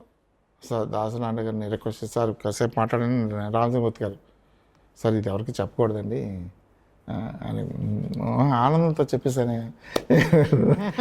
తర్వాత మురళీమోహన్ గారు వచ్చారు. అప్పుడు కొంచెం ఇలాగ అప్పటికే ఆ స్టోరీ మొత్తం డిస్కస్ చేసి ఎలా ప్రజెంట్ చేయాలి ఏంటనేది ఒక అంతా చెన్నైలోనే జరిగింది. చేసి మళ్ళీ అప్పుడు వచ్చిన తర్వాత మేము ప్రజెంటేషన్ చేయడం. అది ఒక న్యూస్ పేపర్ ఇండస్ట్రీలో ఎంతవరకు అంటే నేను దాదాపు 40 ఏళ్ళ నుంచి చూస్తున్నాను. ఒక న్యూస్ పేపర్ కొనడం కోసం పెద్ద క్యూ ఉండి ఆ క్యూని చెదరగొట్టడం కోసం లాఠీ చార్జ్ జరిగిన సందర్భం ఏమైనా ఉండే అది ఉదయం పేపర్కే జరిగింది. ఉదయం పేపర్ అని జరిగింది. కొండపల్లి సీతారామ ఇంటర్వ్యూ వచ్చిన పేపర్ కొనుక్కోవడం కోసం వరంగల్లో బారుతిన క్యూ పేపర్ కోసం, ఆ క్యూని చెదరగొట్టడం కోసం లాఠీ చార్జ్, అది కూడా రిపోర్ట్ అయింది పేపర్లో. ఒక పేపర్ కొనడం కోసం అంత క్రేజా, అటువంటి అంత బూస్టింగ్ వచ్చింది కొండపల్లి సీతారామ. వరంగల్ ఆ ఏరియా ఇది కదా వరంగల్. అందువల్ల అంటే ఒక న్యూస్ పేపర్ చరిత్రలో మాత్రం ఉదయం పేపర్కి ఎప్పుడు కూడా చిరస్థాయిగా ఉంటుంది. ఇవాళ మీరు చూడండి, ఇవాళ ఆంధ్రజ్యోతిలో కానీ, ఈనాడులో కానీ, లేకపోతే సాక్షిలో కానీ, ఏ TV9 కానీ, లేకపోతే అదర్ ఛానల్స్, అందరూ కూడా బ్యాక్గ్రౌండ్ ఉదయంలో పనిచేసిన వాళ్ళే ఉన్నారు ఇప్పటికీ. Andhra Jyothi editor K. శ్రీనివాస్ గారు ఉదయం ప్రోడక్ట్, ఆ సాక్షిలో మురళి గారు ఉదయం ప్రోడక్ట్, అంతమంది పతంజలి గారు ఉదయం ప్రోడక్ట్, సజ్జల రామకృష్ణారెడ్డి గారు ఉదయం ప్రోడక్ట్, ఇప్పుడు స్టేట్ HMTV ఎడిటర్గా చేసి మొత్తం సాక్షి ఎడిటర్గా చేసిన రామచంద్రమూర్తి గారు ఉదయం ప్రోడక్ట్, ఏబీకే ప్రసాద్ గారు తయారు చేశారు వీళ్ళందరినీ అప్పటికి. అట్లాగే ఇవాళ మీరు ఏ పేపర్లో ఎవరున్నా చూసుకోండి, ఉదయం ప్రోడక్టే ఇవాళ ఉన్న జనరేషన్ అంతా. కొత్త జనరేషన్ మరి ఎవరు వస్తారో తెలియదు, కానీ ఉదయం ప్రోడక్టే ఇవాళ జర్నలిజంలో ఉంది మొత్తం. అంటే టాప్ లెవెల్లో స్ట్రాటజీలో అందరూ ఎవరికి వాళ్ళే గొప్ప వాళ్ళు. అక్కడ ఒక మాడబు శ్రీధర్ తిరుమల తిరుపతి దేవస్థానం గురించి స్టోరీస్ ఇచ్చారు. అలాగే ఒక బోగాది వెంకటరాయుడు ముల్లపూడి హరిశ్చంద్ర ప్రసాద్ గురించి రాశాడు. రిపోర్టర్కి ఎంత రికగ్నేషన్ అంటే, వేళ మేము వెళ్తే పోలీస్ కమిషనర్ లాంటి వాళ్ళు కూడా లేచి నిలబడేవారు, ద్వారం వరకు దింపి పంపించేవారు. మామూలుగా జర్నలిస్ట్కి ఒక వాల్యూ వచ్చిందంటే ఉదయంలోనే వచ్చింది. మామూలు కాదు, ఆ స్ట్రక్చర్ కూడా చాలా గొప్పగా ఉండేది. రోవింగ్ రిపోర్టర్ అని, బీట్ అంటే ఏదైనా ఇన్సిడెంట్ జరిగితే ఒక రిపోర్టర్, సీనియర్ రిపోర్టర్ ఉండేవాడు. వాళ్ళ శ్రీకాకుళంలో ఏదైనా ఉద్యమం జరుగుతుంటే అక్కడికి వెళ్ళిపోయేవారు. అటువంటి వాతావరణం ఉంది. ఇవాళలాగా మనకి మైక్ రిపోర్టింగ్ కాదు. అంటే ప్రశ్న అడగడం దగ్గర నుంచి ఇంటర్వ్యూకి వెళ్ళాలంటే ముందుగా ప్రిపేర్ అవ్వాలా. ఏ క్వశ్చన్స్ అడుగుతావు, ఏంటి అడుగుతావు, ఆ సబ్జెక్ట్ మీద నీకు అవగాహన ఉంది అని ముందు అవగాహన చేసుకొని కానీ వెళ్ళడానికి వీల్లేదు. వాళ్ళు చెప్పారు ఖచ్చితంగా సబ్జెక్ట్ మీద ఎక్స్పర్ట్స్ ఉండాలి. ఇప్పుడు అది లేదు. ఇప్పుడు ఎవరో దారిలో కనబడితే అడగడు. మీరేమనుకుంటున్నారు దీని గురించి సార్? ఈ జర్నీ మొత్తం అంతా ఇది జర్నలిజం జర్నీ. ఈవేళ ఇక్కడ ఇలా ఉన్నారు, కానీ మీ వెనకాతలు తెలియకుండా మిమ్మల్ని నడిపిస్తున్న లలిత గారు కూడా ఉన్నారు. ఆవిడ రోల్ చెప్పండి సార్. ఎందుకంటే ఆవిడ సపోర్ట్ అంటూ ఇవ్వకపోతే మీరు పెళ్ళైన వెంటనే దాసనారాయణరావు గారు పంపిస్తే కోర్టుకు వెళ్ళడం కానీ, లేకపోతే ఈ ట్రైనింగ్ కానీ, కొండపల్లి సీతారామయ్య గారిని ఇంటర్వ్యూ చేయడానికి వెళ్ళడం కానీ, ఇవేవి అసలు జరుగుండేవి కాదు. ఆవిడ కనుక లేదు మీరు జర్నలిజం వదిలేయండి, నేను ఈ రిస్క్ తీసుకోను అని ఉంటే. సో ఇలా ప్రతి స్టెప్లోని కూడా కనిపించకుండా ఆవిడ మీ వెనకాతలు చాలా సపోర్ట్గా ఉన్నారు. ఆవిడ రోల్ చెప్పండి సార్. ఆవిడ ఎప్పుడైనా నో ఇదొద్దు అన్నారా, లేకపోతే ఎప్పుడు మీ ఇష్టం అన్నారా? అక్కడ అసలు ఎప్పుడూ నన్ను బాగా అండర్స్టాండింగ్ చేసుకున్న వైఫ్ అండి. అంటే మాకు పెళ్ళికి ముందే మా ప్రేమ ఉంది, అవును. అందువల్ల చాలా అండర్స్టాండింగ్ ఉండేది మాకు. కానీ ప్రతి కష్టంలోనూ కూడా ఆవిడ కూడా కష్టపడేది. ఎందుకంటే మేము ఏమీ రాకుండా నేను వార్తా పేపర్ నుంచి వచ్చేసేటప్పటికి నాకు దగ్గర ₹1 లేదు. అవును, ₹1 లేదు. నిజంగా అయితే దాదాపు 1 year పాటు చారు అనేది తిన్నాం, ఏం ఉండేది కాదు, ఎవరిని అడగలేము. పిల్లలు చిన్న పిల్లలు వాళ్ళని ఎస్ఎఫ్ఎస్ స్కూల్లో జాయిన్ చేసాం. అసలు వార్త నుంచి వచ్చే ఏజ్కి నాకు అరౌండ్ 39 years. 39 yearsలో నేను వేరే పేపర్ పెట్టాలనే ఆలోచన రావడం కరెక్ట్ కాదు యాక్చువల్గా. నేను అప్పటికి లేదు యాక్చువల్గా. వార్త నుంచి బయటకు వచ్చిన తర్వాత ఏబీకే గారు అయితే పెడతారు, అందరూ చేద్దామనే ఉద్దేశం ఉండేది, కానీ ఇది కాదు, డబ్బులు ఉండేవి కాదు. నాకు ఒక ఫ్రెండ్ చెప్పాను కదా, అనకాపల్లిలో అప్పారావు గారని, వాళ్ళ అబ్బాయి కాశీ గారని ఉన్నారు. ఆయన పైన టెర్రాస్ ఒకటి ఉంది 4th floorలో, మెట్లు మంచి వెళ్ళాలి, లిఫ్ట్ అది ఉండేది కాదు. ఆ ఇంట్లో స్లాబ్ వేసి ఉంది, ఫినిషింగ్ వర్క్ ఏమలేదు. ఆయన ఏమన్నాడంటే, రామమూర్తి మీరు ఆ ఇల్లు కన్స్ట్రక్షన్కి ఎంత డబ్బు అవుతుందో అంత ఫినిషింగ్ అంత ఇస్తాను, మీరు చేసుకొని ఆ ఇంట్లో అద్దెకొనండి, మీకు ఎప్పుడైతే రాబడి వస్తుందో అప్పుడు నాకు అద్దె ఇవ్వండి అని చెప్పి మంచి ఆఫర్ ఇచ్చారు. నాకు ఉండడానికి ఇల్లు కూడా లేదు అక్కడ. మా అమ్మ ఏమో రేరా వచ్చేసాయి, ఇక్కడ వైశాఖం చేద్దాం, ఏముంది ఏదో చేద్దాం, ఇక్కడ నువ్వు అనకాపల్లి వచ్చి అంటది. లేదమ్మా ఇక్కడే మనం జయించాలి, ఇక్కడ మనం సక్సెస్ అవ్వాలి అనేది. ఓ పక్కనేమో వెళ్ళి మేడ మీద ఉండి నిజంగా ఆ రాత్రి చూస్తుంటే ఇప్పటికీ కన్నీళ్ళు వస్తుంటాయి. రాత్రి మేము వరండా 6 బయట ఉండేది, ఆ మేడ మీద ఒక 3 రూములు వరుసగా ఉండేవి. దాన్ని బాగు చేయించుకుంటూ బయట పడుకుని నక్షత్రాలు లెక్క పెడుతుండేవాళ్ళం, నేను లలిత మా చిన్నపిల్ల. అంతా చాలా ఇది అనిపించేది, ఏంటి ఎందుకు ఇలా చేస్తున్నాము, కానీ మళ్ళీ ఆ కష్టం మళ్ళీ మర్చిపోయేవాళ్ళం. కానీ అంత దీంట్లో కూడా ఎప్పుడు మీరు జర్నలిజం వదలాలని మాత్రం అనుకోలేదు. జర్నలిజం అంటే నాకు వచ్చిన వృత్తి అది ఒకటి. అలాగే లలిత గారు కూడా ఎప్పుడు మీకు సపోర్ట్ లేదు. ఇప్పుడు తను ఎప్పుడు కూడా ఇవాళ కూడా బంగారం కొనడం లేకపోతే ఇది కొనడం లగ్జరీస్ ఎప్పుడు లేవు తనకి. ఇంతవరకు నేనేం చెప్తా అదే. ఈవెన్ ఇవాళ తనకి ఎంత స్వేచ్ఛ ఇచ్చినా సరే నాకు ప్రమేయం లేకుండా నడకుండా ఏం చేయదు. ఆ రోజు కూడా అంతే. ఆ రోజు మేము కష్టంలో ఉన్నప్పుడు ఒక బుక్ వేసాం, తినాలి కదా, బతకాలి కదా, దిస్ ఈజ్ వైజాగ్ అని ఒక బుక్ వేసాం. దాని ద్వారా 1,00,000 ఎంతో కూడా ప్రమోట్ చేసుకుంటే మళ్ళీ కొన్నాళ్ళు బతకొచ్చని వేస్తే వితౌట్ ఎనీ ఎఫర్ట్ నా పేరు లేకుండానే ఆ బుక్ ₹1,00,000. మనకు కొంతమంది మిత్రులు అప్పుడు ఫీల్డ్లో ఉండరు కదా, సాగర్ ఉండేవాడు, యుగంధర్ ఉండేవాళ్ళు, వీళ్ళందరూ కూడా నాకు హెల్ప్ చేసి మొత్తం ఒక పుస్తకాన్ని తీసుకొచ్చి దాన్ని మొత్తం లైవ్లీహుడ్ కోసం చేసాం. అలాగే ఫ్యూచర్ అనే బుక్ వేసాం. ఫ్యూచర్ అంటే 10th class తర్వాత చాలామంది పేరెంట్స్ తెలియదు ఏం చేయాలి, ఏ కోర్సెస్ ఉన్నాయి, ఓన్లీ ఇంజనీరింగ్ మెడికలే కాకుండా రకరకాల ఫీల్డ్లో ఉంది. దాని మీద బాగా స్టడీ చేసి ఓ బుక్ తీసుకొచ్చి దాన్ని యుగంధర్ తమ్ముడు ఉండేవాడు, అతను అడ్వర్టైజ్మెంట్ దీంట్లో చేసేవాడు, నాకు హెల్ప్ఫుల్గా చేసేవాడు. బాగా తిరిగి మొత్తం మీద అడ్వర్టైజ్మెంట్స్ అవి తెచ్చి దాన్ని సక్సెస్ చేసి నేను లలిత వాళ్ళందరూ ఏంటంటే 10th class ఎగ్జామ్ అయిపోయి తర్వాత పిల్లలు బయటకు వస్తారు కదా, వాళ్ళందరికీ ఫ్రీగా బుక్లు ఇచ్చేవాళ్ళు. అలాగే అట్లాగా అంటే అందరం మొత్తం ఫ్యామిలీ మెంబర్స్ అందరూ, నేను లలిత, మా తమ్ముడు భార్య మా లావణ్య, వీళ్ళందరూ కూడా గేట్ దగ్గర నిల్చొని పుస్తకాలు అన్నీ ఇస్తుంటే అంటే అవన్నీ తలుచుకుంటే చాలా ఆశ్చర్యం అనిపిస్తుంది ఇప్పటికీ నాకు. జర్నీలో చాలా ఇబ్బంది పడ్డాం, ఫైనాన్షియల్గా చాలా చాలా ఇబ్బంది పడ్డాం. ఆ తర్వాత లలిత మాత్రం ఇప్పుడు కూడా ఇది కావాలి అది కావాలని ఎప్పుడు కూడా, అంటే నిజానికి నేను 1 తులం బంగారం కూడా కొనలే. చెప్పాలంటే ఇంతమంది కంటే కూడా మీకు ఇంట్లో తను ప్లే చేస్తున్న రోల్ చాలా క్రూషియల్. ఎవరు వచ్చినా వండి పెట్టేది, ఎంతమంది ఎవరైనా మా బంధువులు కానీ ఎవరైనా ఫ్రెండ్స్ కానీ ఎవరైనా వస్తే ఇంట్లో ఉండిపోవాల్సిందే, అంత జాగ్రత్తగానే డెవలప్ అయ్యాం. తర్వాత లీడర్ పెట్టిన తర్వాత మేము కొద్దిగా స్టేబుల్ అయినాం ఫైనాన్షియల్గా. ఈ స్థలం కొనడం, ఇది కూడా చాలా విచిత్రంగానే కొన్నాం. ₹1 లేదు. రెహమాన్ గారు కూడా చైర్మన్, ఆయన అంటాడు మీ పేపర్కి హిందూ పేపర్కి ఇచ్చాం, ఉదయం పేపర్కి ఇచ్చాం స్థలం, మీరెందుకు స్థలంకి అప్లికేషన్ పెట్టంటాడు. నా దగ్గర కొనుక్కోవడానికి డబ్బుల్లోనైనా ఎలా పెడతామంటే మేము ఇవ్వాలి కదా, ముందు ఇచ్చిన తర్వాత ఆలోచిద్దాం డబ్బుల గురించి, ముందు నువ్వు అప్లికేషన్ పెట్టాను. సరే అప్లికేషన్ పెట్టాం. అప్లికేషన్ పెట్టిన తర్వాత మొత్తం అప్పుడు ఎమ్మెల్యేలు అందరూ కూడా ఎవరు కూడా నన్ను కాదనేవారు కాదు కదా, అందరికీ పరిచయం కనుక అందరూ కూడా మనకి ఇవ్వాలని వడాలో యునానిమస్ రెజల్యూషన్ పాస్ చేశారు. ఏదంటే ఆ డబ్బులు ఇవ్వలేని పరిస్థితి, డబ్బులు కట్టలేను, నెలకి 60,000 వడ్డీ ఇస్తారు వడాలు కట్టలేను, లేట్ పేమెంట్. అప్పుడు దాసరి శ్రీనివాస్ గారు వడా వీసీ కింద వచ్చారు. వీసీ కింద వస్తే ఆయన అడిగాను ఇలా ఉందంటే, ఈ యాక్ట్లో వేరే ఆప్షన్ లేదు, మీరు తెచ్చుకోవాల్సిందే, నేను మహా అయితే 2-3 వాయిదాలు ఇవ్వగలను కానీ ఇవ్వలేను అన్నారు.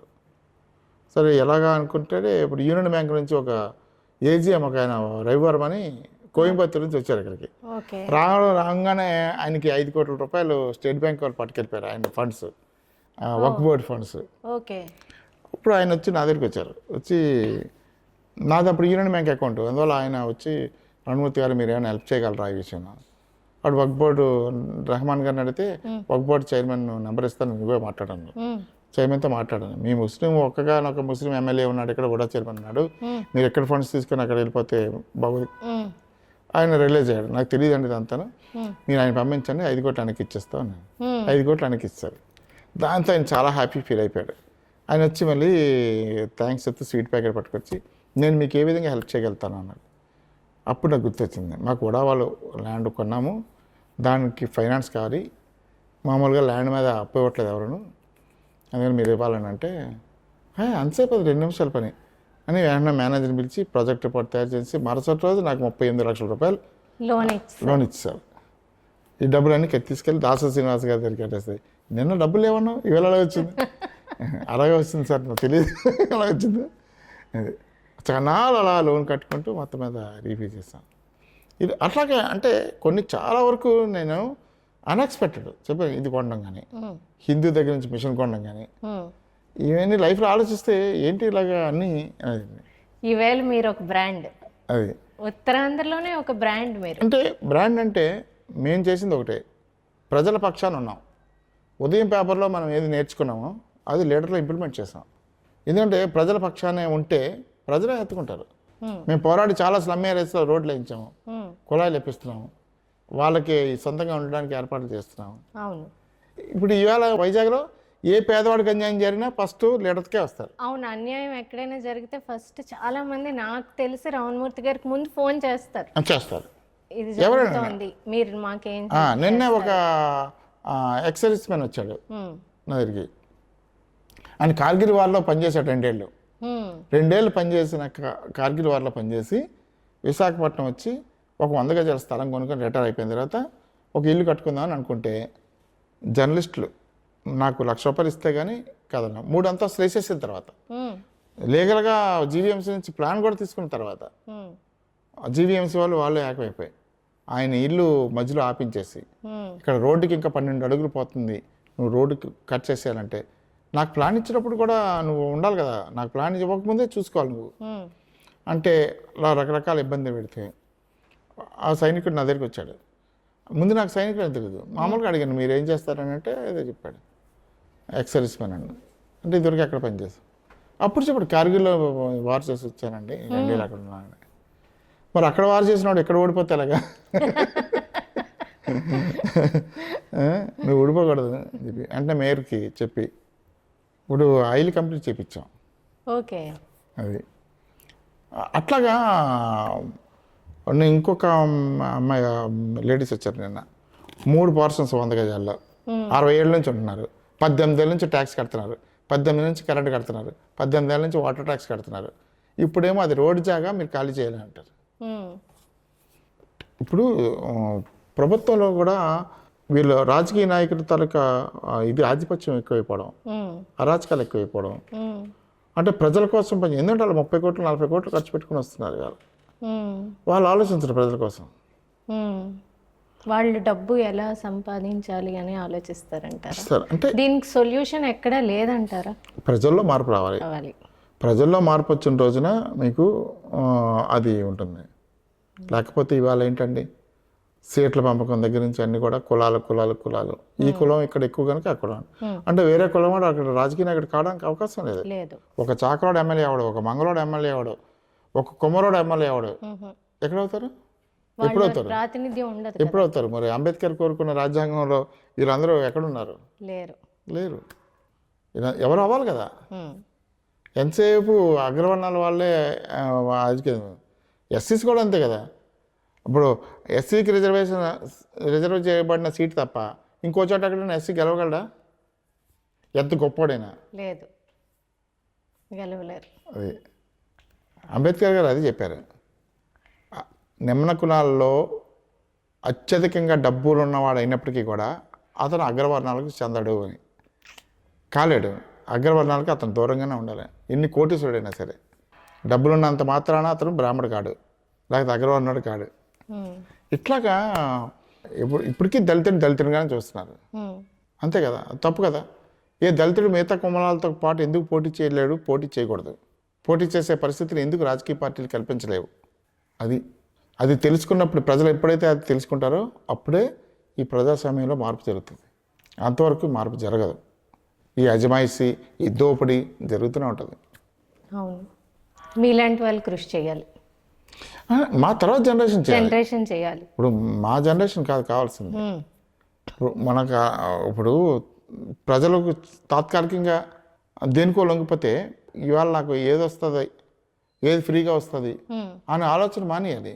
మనం ఏ విధంగా కష్టపడాలి, ఏ విధంగా ఒక ఉద్యోగం చేసుకోవాలి, ఏ విధంగా మనం బతకాలి, మన కాలమే మనం బతకాలంటే ఏం చేయాలి అనే ఆలోచన రావాలి. సోమరిపోతులు అయిపోతే ఏమవుతుంది? ప్రొడక్టివిటీ తగ్గిపోతుంది.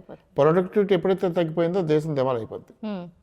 మత్తుమంది ఇచ్చినట్టే. అంతే, మత్తుమంది. అంటే ప్రజలు దేశం గురించి ఆలోచించాలి, పౌరులు ఎప్పుడు కూడా.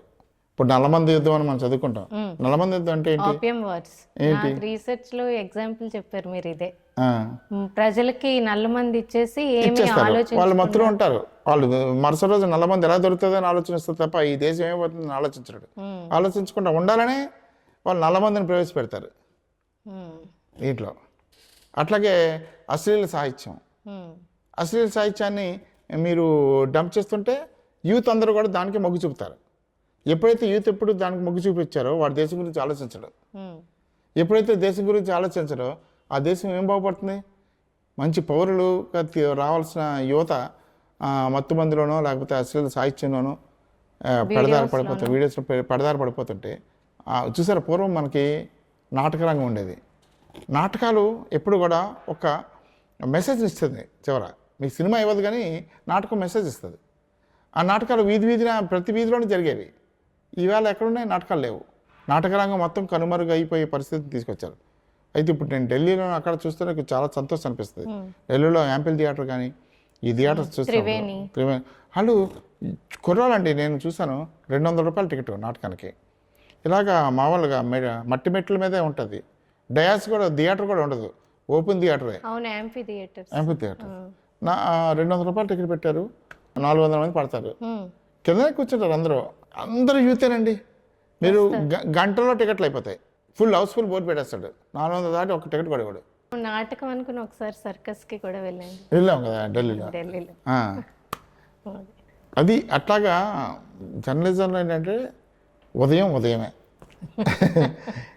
ఎందుకంటే ఎన్ని అంటే రాష్ట్రాన్ని ఎన్ని మార్పులు తీసుకొచ్చిందో రాష్ట్రంలో. అవును, ఒక పేపరు అలాంటిది మేము అందరం కలిస్తే ఇప్పటికీ ఆనందాన్ని చెప్పుకుంటాం. మేము మా ఉదయంలో పనిచేసిన వాళ్ళు నలుగురు కలిస్తే ఇంకా ఎంత ఆనందంగా ఉంటారంటే అంత ఎన్నో క్షణాలు దొరుకుతాయి చాలా. కానీ ఇప్పటి జనరేషన్ కానీ ఈవెన్ నాకు కూడా తెలియని ఇన్ని మూమెంట్స్ మాతో ఇవాళ ఇలా పంచుకున్నందుకు చాలా థ్యాంక్స్ రామమూర్తి గారు. చాలా సంతోషం. చాలా టైం ఇచ్చినందుకు థ్యాంక్ యూ. మీ చెట్టు నీడలో నేను ఇలాగ ఎన్ని చెప్పుకున్నా ఇలా ఉంటూనే ఉంటాయి. ఎందుకంటే 1-2 రోజులు కాదు కదా, దాదాపు 40 ఏళ్ల ప్రయాణం. ఇది ఒక గంటలో అసలు తీరేదే కాదు. ఇది ఒక బిగినింగ్ అనుకోండి. వార్తల ఎక్స్పీరియన్సెస్, ఉదయంలో ఎక్స్పీరియన్సెస్, ఆంధ్రజ్యోతిలో ఎక్స్పీరియన్సెస్, లీడర్లో ఎక్స్పీరియన్సెస్, వార్తలు, పీపుల్, ఎనెక్డోట్స్. ప్రవీణ్ ప్రకాష్ ఉండేటప్పుడు, కలెక్టర్గా ఉండేటప్పుడు పేపర్ని బ్యాన్ చేశారు. నా పేపర్ని, లీడర్ని. అవును, అది చాలా అన్డెమోక్రటిక్ అనమాట. ఆయన మీద అగెన్స్ట్గా స్టోరీ రాస్తే పేపర్ బ్యాన్. ఇప్పుడు అలా అయితే దేశంలో అన్ని పేపర్లు బంద్ చేసేయాలి. కలెక్టర్కి అధికారం ఉంటాయి, అవును అంతే కదా. అంతే. అప్పుడు వైఎస్ రాజశేఖర రెడ్డి గారు చాలా సీరియస్గా తీసుకొని ఆయన మందరించి దాన్ని డ్రాప్ చేయించారు. అది అది అట్లాగా. అంటే ఫ్రాడ్స్ యాక్చువల్గా ఆఫీసర్స్ చేసే దుర్మార్గాలు అని రాయికి తప్పదు, రాయాలి. ఇప్పుడు సోషల్ మీడియా వచ్చిన తర్వాత ఏమవుతుంది, అట్లీస్ట్ ఎక్కడ గ్రాస్ రూట్ లెవెల్లో జరిగేవి చాలా పైకి వస్తున్నాయి. ఇప్పుడు ఆల్మోస్ట్ ప్రతి ఇంట్లోనూ ఓ జర్నలిస్ట్ ఉన్నాడు ఇప్పుడు. ఉన్నారు డెఫినెట్గా వాడి ఎవడైతే రియాక్ట్ అవుతాడో. కాకపోతే ఏమవుతుందంటే పైన రాసి వదిలేస్తున్నారు. పైపైన అంటే వాడు దొరికినంత మెటీరియల్ రాస్తాడు, వాడు దానికోసం శ్రమ పడ్డాడు. అట్లాగే మెటీరియల్ ఒకటి యూట్యూబ్లోనో లేకపోతే వాట్సాప్లోనో సోషల్ మీడియాలో ఫేస్బుక్లోనో వదిలేయడం కాదు. దానివల్ల ఏమవుతుందంటే ఉద్యమాలు కరుమరుగైపోయాయి. గతంలో ఇప్పుడు స్టీల్ ప్లాంట్ ఉద్యమం వచ్చి ప్రతి వాడు వచ్చి పోరాటం చేసి 32 మంది చనిపోయారు విశాఖపట్నంలో ఫైట్లో. మరి అంత పోరాటం చేస్తే వాళ్ళు స్టీల్ ప్లాంట్ విశాఖపట్నంలో పెట్టడానికి నిర్ణయించారు. వచ్చిన స్టీల్ ప్లాంట్ని అమ్మేస్తున్నారు అయ్యా బాబు అంటే ఒకటి రావట్లేదు. వాట్సాప్లో మాత్రం మెసేజ్ వచ్చారు, దిస్ ఇస్ దారుణం అని పెడతారు. దానివల్ల ఉపయోగం లేదు. అసలు తెలుసుకోవడానికి కూడా ఇంట్రెస్ట్ చూపట్లేదు ఈ జనరేషన్. లేదు, దేశం గురించి ఆలోచించడం మానేశారండి. నాకైతే స్థూలంగా అర్థమైంది. చాలా మందితో మాట్లాడుతున్నాను కదా, వాడికి ఈవేళ ఎక్కడ పబ్కి వెళ్దాము, లేకపోతే ఎక్కడ మంచిగా వెళ్దాం, వీకెండ్ ఎక్కడ వీకెండ్ బాగా గడుపుతాము అనే ఆలోచన తప్ప దేశం గురించి ఆలోచించడం మానేశారు. ఏదో చౌకబారుగా లోతుగా కాకుండా బయట మోడీనో లేకపోతే ఇంకోనో తిట్టడం, అయితే ఆరాధన లేదా క్రిటిసిజం అంతే. అది కూడా అవుతుంది. ఒక వాట్సాప్లో ఒక మెసేజ్ పంపించడం ద్వారా అయిపోతుంది. అంతేగాని ప్రాక్టికల్గా ప్రజల్ని ప్రభావితం చేసే పరిస్థితి లేకుండా పోయింది. అందువల్ల ఇవాళ ఉద్యమాలు లేవు. చాలా నాళ్ళ తర్వాత రైతు ఉద్యమం ఢిల్లీలో జరుగుతుందంటే ఎంత అప్రిషియేట్ చేయాలంటే అంత అప్రిషియేట్ చేయాలి నిజంగా. అటువంటి ఉద్యమం మీరు కావాలంటే చూడండి, గత 30 ఏళ్ల కాలంలో ఎక్కడ జరగలేదు. అవును, అంతకుముందు ఉద్యమాలు జరిగాయి, ప్రతిదానికి ఉద్యమం జరిగేది. విశాఖపట్నంలో ప్రైవేట్ బస్సులు ఉంటే ఆర్టీసీ బస్సులు వేయడం కోసం ఉద్యమం జరిగింది, వేశారు. అలాగే స్టీల్ ప్లాంట్ రాలేదని స్టీల్ ప్లాంట్ కోసం ఉద్యమం వేశారు. హిందుస్థాన్ జింక్ పొల్యూషన్ ఉందంటే దాన్ని మూసేయాలని చెప్పి ఉద్యమం మూసారు. ఇలాగా ఇవాళ ఎన్టీపీసీలో విపరీతమైన పొల్యూషన్ వచ్చి అక్కడ చనిపోతున్నారు, క్యాన్సర్ వస్తుంది అని చెప్పినా సరే ఎవరు ఉద్యమం చేయటం. సఫర్ అవుతున్న వాళ్ళు కూడా ఉద్యమం చేయరు. సఫర్ అవుతాడు, ఏదో హాస్పిటల్కి వెళ్తాడు, చచ్చిపోతాడు. మొన్న నేను జొన్నాడు అని ఒక విలేజ్ వెళ్ళాను. ఆ వీధిలో 200 మంది ఉంటే 60 మంది కిడ్నీ ప్రాబ్లం ఉంది. ఏంటని చూస్తే అది ఆ మురికి నీరు పక్కనే బోర్ తవ్వారు, ఆ బోర్ నుంచి ట్యాంక్ ఇస్తున్నారు, ట్యాంక్ నుంచి కొలాలు ఇస్తున్నారు. అందరూ మెరిచిపోయి కింద కలిసిపోయినాయి, గ్రౌండ్ వాటర్. మరి అంతమంది ఉన్నారు, ఉద్యమం చేయరు. తాగే నీరు చచ్చిపోతున్నారు, అయినా ఉద్యమం చేయరు. ఆ ఉద్యమం అనేది ఎప్పుడైతే కాలేజీలోనూ అట్లోనూ ఈ స్టూడెంట్ యూనియన్స్ లేకుండా పోయినాయో అప్పటి నుంచి కూడా ఉద్యమ నేతలు మనకు తయారవట్లేదు. ఇప్పుడు వెంకయ్యనాయుడు తయారంటే జయేంద్ర మూమెంట్ తయారయ్యాడు. ఇలా పలానా వాడు పలానా. ఇప్పుడు ప్రైవేట్ కాలేజెస్ కూడా ఒక కారణం. ప్రైవేట్ కాలేజెస్ కానీ ఎందుకంటే వాళ్ళ స్టూడెంట్ యూనియన్స్ నే అసలు ఎంకరేజ్ ఎందుకు ఇవాళ యూనివర్సిటీస్లోనే లేవు. ఇక్కడ యూనివర్సిటీలో యూనియన్ పెంచుతారు. క్రీమ్ లేదు కదండి యూనివర్సిటీలోనే యూనియన్ నాయకత్వం లక్షణాలు వస్తాయి, దాన్ని చంపేశారు. దాని ఫలితంగా ఇవాళ ఉద్యమాలు లేవు. ఎవరు కూడా అమ్మ మనకెందుకులే అని వెళ్ళిపోతున్నారు తప్ప ఇది మంది బాధ్యత, ఇది దేశం మంది అనే ఆలోచన లేదు. అది సార్, మీరు ఇందాక అన్నట్టు ఎన్టీ రామారావు గారు పేరు పెట్టి పిలిచే జర్నలిస్టుల్లో మీరు ఒకళ్ళు, చాలా తక్కువ మంది జర్నలిస్టుల్లో మీరు ఒకళ్ళు. ఎన్టీఆర్తో మీ అనుబంధం చెప్పండి. ఎన్టీఆర్ చాలా గొప్ప లీడరు. అయితే నా అదృష్టం కొద్దీ ఉదయం పేపర్లో హైదరాబాద్ నాకు ట్రాన్స్ఫర్ చేశారు, ఇక్కడి నుంచి వైజాగ్ నుంచి. వెళ్ళిన వెంటనే ఎన్టీఆర్ బీట్ నాకు ఇచ్చారు, తెలుగుదేశం బీట్, తెలుగుదేశం పార్టీ వార్తలే నేను రాయాలి. అప్పుడు ఎన్టీఆర్ గారితో నాకు కలవాల్సిన పరిస్థితి వచ్చినప్పుడు ఎన్టీ రామారావు గారికి హిందీ నేర్పడం కోసం యార్లగడ్డ లక్ష్మీప్రసాద్ ఉండేవారు అక్కడ. యార్లగడ్డ లక్ష్మీ ప్రసాద్ గారు నేను బాగా క్లోజ్గా ఉండేవాను వైజాగ్ అంతా. అయితే ఆయన ఏం చేశారంటే రా ఎన్టీఆర్ని పరిచయం చేస్తారని చెప్పి ఎన్టీఆర్ని పరిచయం చేశారు. నా బ్యాక్గ్రౌండ్ గురించి చెప్పారు. ఎంత గట్టిగా చెప్పారంటే వీళ్ళ ఫ్యామిలీ చిన్నాన్న గారు రాజ్యసభ మెంబర్గా చేశారని రావణ గారు, ఆయన ఆచార్య గారి శిష్యులు, వాళ్ళ ఫ్యామిలీ అండి అయినా. అప్పటి నుంచి రామారావు గారికి చాలా అయితే బాగా సాధారణంగా ఆయన న్యూస్ పేపర్స్ చదవడం కానీ న్యూస్ రిపోర్ట్లను పట్టించుకోవడం కానీ చేసేవారు కాదు ఎన్టీఆర్. పేపర్ చదివారు కదా ఆయన. అటువంటిది ముఖ్యంగా కర్ఫ్యూ టైంలో, ఈ పాత బస్తీ కర్ఫ్యూలో అల్లర్లు బాగా జరిగినాయి అప్పుడు జనార్దన్ రెడ్డి గారి సీఎంగా ఉన్నారు.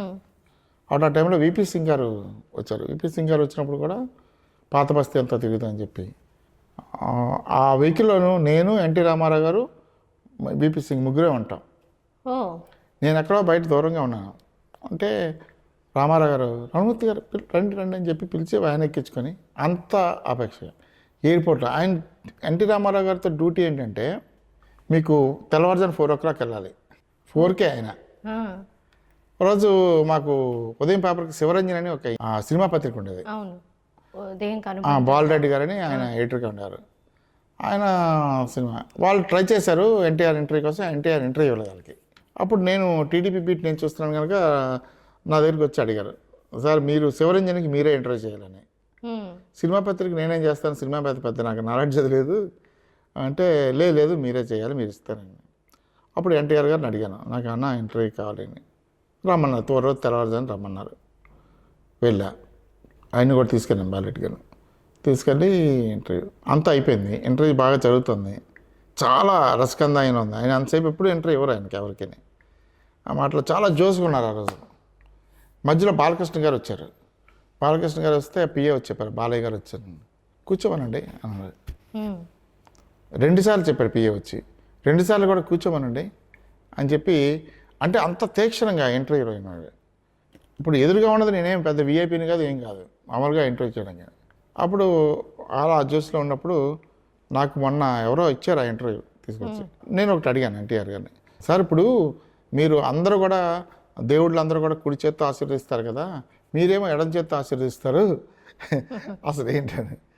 నా ఒక నవ్వు నవ్వి చెప్పేమంటారా అన్నాడు. చెప్పండి, ఇంతవరకు ఎవరికి చెప్పలేదే కానీ చెప్పాలి సార్, చెప్పండి నా ఇంటర్వ్యూకి బాగుంటుంది కదా. అయితే చెప్తా, నేను షూటింగ్లోనూ పడిపోయాను, కుడి చేయి మండ ఇరిగిపోయింది. మండ ఇరిగిపోతే పుత్తూరు కట్టేశారు, అయినా సెట్ అవ్వలేదు, 2 సార్లు ఇరిగిపోయింది అని టేబుల్ మీద పేపర్ వెయిట్ ఉంటే ఇలా చూసా, నేను పట్టుకోలేను, నేను దీన్ని పట్టుకోలేను, పట్టుండదు ఈ చేయికి అని అలా చెప్పేది, పట్టుండదు. అప్పుడు ఏం చేద్దామా అని ఇచ్చి ఎడం చేత్తట ఆశీర్వాదం పెట్టాను. అదే అందరికీ అలవాటు అయిపోయింది. అంతేగాని ఎడం చేత్తో పెట్టాలి పెట్టకూడదు అనేది అక్కడ డిస్కషన్ రాలేదు. ఎన్టీఆర్ ఏం చేస్తే అదే వేదం. అందుకని నేను ఎడం చేత్తో పెట్టాను, అదే ఖాయమైపోయింది. అంతే, దాని వెనకాల రహస్యం. కానీ వేరే పురాణాలలో ఎక్కడ కుడి చేత్తో పెట్టకూడదు, ఎడం చేత్తో పెట్టాలని ఎక్కడ లేదు అని ఎన్టీఆర్ ఫస్ట్ టైం అది రివీల్ చేశారు. అది చాలా హిట్ అయింది బాగా ఆ రోజుల్లో. 7 pages ఇంటర్వ్యూ అది శివరంజన్లో, చాలా పెద్ద ఇంటర్వ్యూ. నా దగ్గర కాపీ లేదు, మన ఎవరు ఇచ్చారు అది. అదే అట్లాగా మనకి ఎన్టీఆర్తో చాలా ఎక్స్పీరియన్సెస్ ఉన్నాయి. అంటే ఆయన చాలా ఆప్యాయత ఉంటుంది. అందరూ అనుకుంటారు చాలా రిజిడ్గా ఉంటారని, ఏముంటాడు ఆయన, చాలా ప్రాక్టికల్గా ఉంటాడు ఆయన, చాలా ప్రాక్టికల్గా. అప్పుడు ఒక ఇష్యూలోను అలాగే విశాఖపట్నంలోను డిపిఆర్ ఇన్ఫర్మేషన్ ఆఫీస్ ఖాళీ చేశారన్నారు. ఖాళీ చేసేలా ఆర్టీసీ కాంప్లెక్స్లో ఉండేది. అంటే ఖాళీ చేశారని చెప్తే అది 3 ఆఫీసులు అక్కడే ఉన్నాయన్నమాట. రేడియో ఇంజనీరింగ్ ఆఫీస్ ఒకటి, ఏడీ ఆఫీస్ ఒకటి, డిపిఆర్ ఆఫీస్ ఒకటి అని ఎవరో అన్నారు. ఎన్టీఆర్ గారికి చెప్తే వింటారు, ఇంకెవరు చెప్పినా అవ్వదని. ఎన్టీఆర్ గారి దగ్గరికి వెళ్ళి, అన్న ఇలాగా 3 ఆఫీసులు ఇక్కడే ఉన్నాయి, అందువల్ల రెంట్ 25,000 చూపించారు, బయట 10,000కి జరుగుతుందంటే 3 ఆఫీసులు తీస్తే 30,000 అవుతుంది, పైగా వాళ్ళ ఫైల్ ఇక్కడి నుంచి రావాలంటే వాళ్ళ ట్రాన్స్పోర్టేషన్ అన్నీ వేసేస్తారు, రాష్ట్ర బోర్డు ఖర్చు అవుతుంది, గవర్నమెంట్ బడ్జెట్ కదా అంటే. అంటే పక్కన సైదులు అని ఇన్ఫర్మేషన్ కమిషనర్ ఉండేవాడు, మీ విషయం మాకు ఎందుకు చెప్పలేదు మీరు వెంటనే మనం చెప్పింది వెంటనే నిమిషాల్లో. ఆయన చాలా చాలా చాలా చాలా సందర్భాల్లో చాలా, అంటే మిగతా వాళ్ళందరికన్నా విజ్ఞతగా ఉంటాడు ఆయన. ప్రో పీపుల్ ఆలోచిస్తాడు. అందువల్ల కదా ఆయనకి అంత ఎంతవరకు 9 నెలల్లో ప్రభుత్వాన్ని ఏర్పాటు చేసింది అంటే ఆయనకు ఒక్కరికే దక్కింది. అండ్ అప్పటికి మెడ్రాస్ అనేవారు సౌత్ ఇండియా అంటే. ఆయన తెలుగు ఒక ల్యాండ్ ఉంది, ఆంధ్ర ఉంది అన్నది ఢిల్లీలో తెలియజేసింది ఎన్టీ రామారావు వచ్చిన తర్వాతే. లేకపోతే అప్పటికి ఎందుకంటే ఒక పొలిటికల్ పార్టీకి ఎన్టీ రామారావు గారి దగ్గరికి వెళ్ళినప్పుడు పొలిటికల్ పార్టీలో కార్యకర్తలకి శిక్షణ అనేది ఇంతవరకు ఎక్కడ లేదు. ఉమ్, గండిపేటలోనేమో శిక్షణ సంస్థను పెట్టి ఉమ్, దానికి ప్రసాదరావు గారని ఆంధ్ర యూనివర్సిటీ ప్రొఫెసర్ని పెట్టి ఆ, అసలు ఎలా ఉండాలి, ఒక కార్యకర్త ఎలా ఉండాలి, ఒక పార్టీ ఏంటి, ఆ పార్టీ తరకు ఆశయాలు ఏంటి, దాని ద్వారా పార్టీ ద్వారా ప్రజలకు ఏ విధంగా సేవ చేయాలి అంతా ఒక సిలబస్ తయారు చేసి ఆ, పెట్టినది ఎన్టీఆర్ క్యాడర్. క్యాడర్కి. ఇప్పుడు అది ఉందంటారా? లేదు, ఇప్పుడు నాయకుడికే తెలియదు కదా సిలబస్. నాయకుడికి తెలిస్తే ఈ బూత్ మాటలు మాట్లాడరు కదా. అది అంటే ఎన్టీ రామారావు గారిలో ఉండే క్రమశిక్షణ. అయితే ఆయనకి మోసపోయాడు చాలా మంది ద్వారా, ఆయన బోలా మనిషి, ఉమ్, అందువల్ల మోసపోయాడు. లేకపోతే ప్రజల మీద కన్సర్న్ ఉన్న నాయకుడు ఆ తర్వాత మనకు కనబడలేదు. అందుకని ఎన్టీఆర్ని చూసినట్టు ఆ రోజులో కిలో 2 రూపాయలు బియ్యం పెట్టి ఉమ్, ఎన్టీఆర్ గుర్తొస్తారు. ఉమ్. వైఎస్ రాజశేఖర రెడ్డి గారిని చూస్తే ఆరోగ్యశ్రీ ఆరోగ్యశ్రీ గుర్తొస్తుంది. గుర్తొస్తుంది. మిగతా వాళ్ళని చూస్తే ఏం గుర్తురాదు. ఉమ్, ఇప్పుడు పథకాలు గుర్తొస్తాయి. అంతే కదా. రమణమూర్తి గారితో ఒక జర్నలిజం అనుభవం తెలుసుకోవాలంటే 40 ఏళ్ల సుదీర్ఘ ప్రయాణం. 1 గంట 2 గంటలు చాలదు. ఒక ఎన్టీ రామారావు గారు, దాసనారాయణరావు గారు, కొండపల్లి సీతారామయ్య, ఇంకా ఎంతోమంది. ఆయన కెరియర్లో ఎన్నో మైలురాళ్ళు. ఈరోజు మనతో ఆయన టైం మనకిచ్చి స్పెండ్ చేసినందుకు చాలా ధన్యవాదాలు. మీనా టాక్స్కి ఇచ్చినందుకు thank you sir. Thank you so much.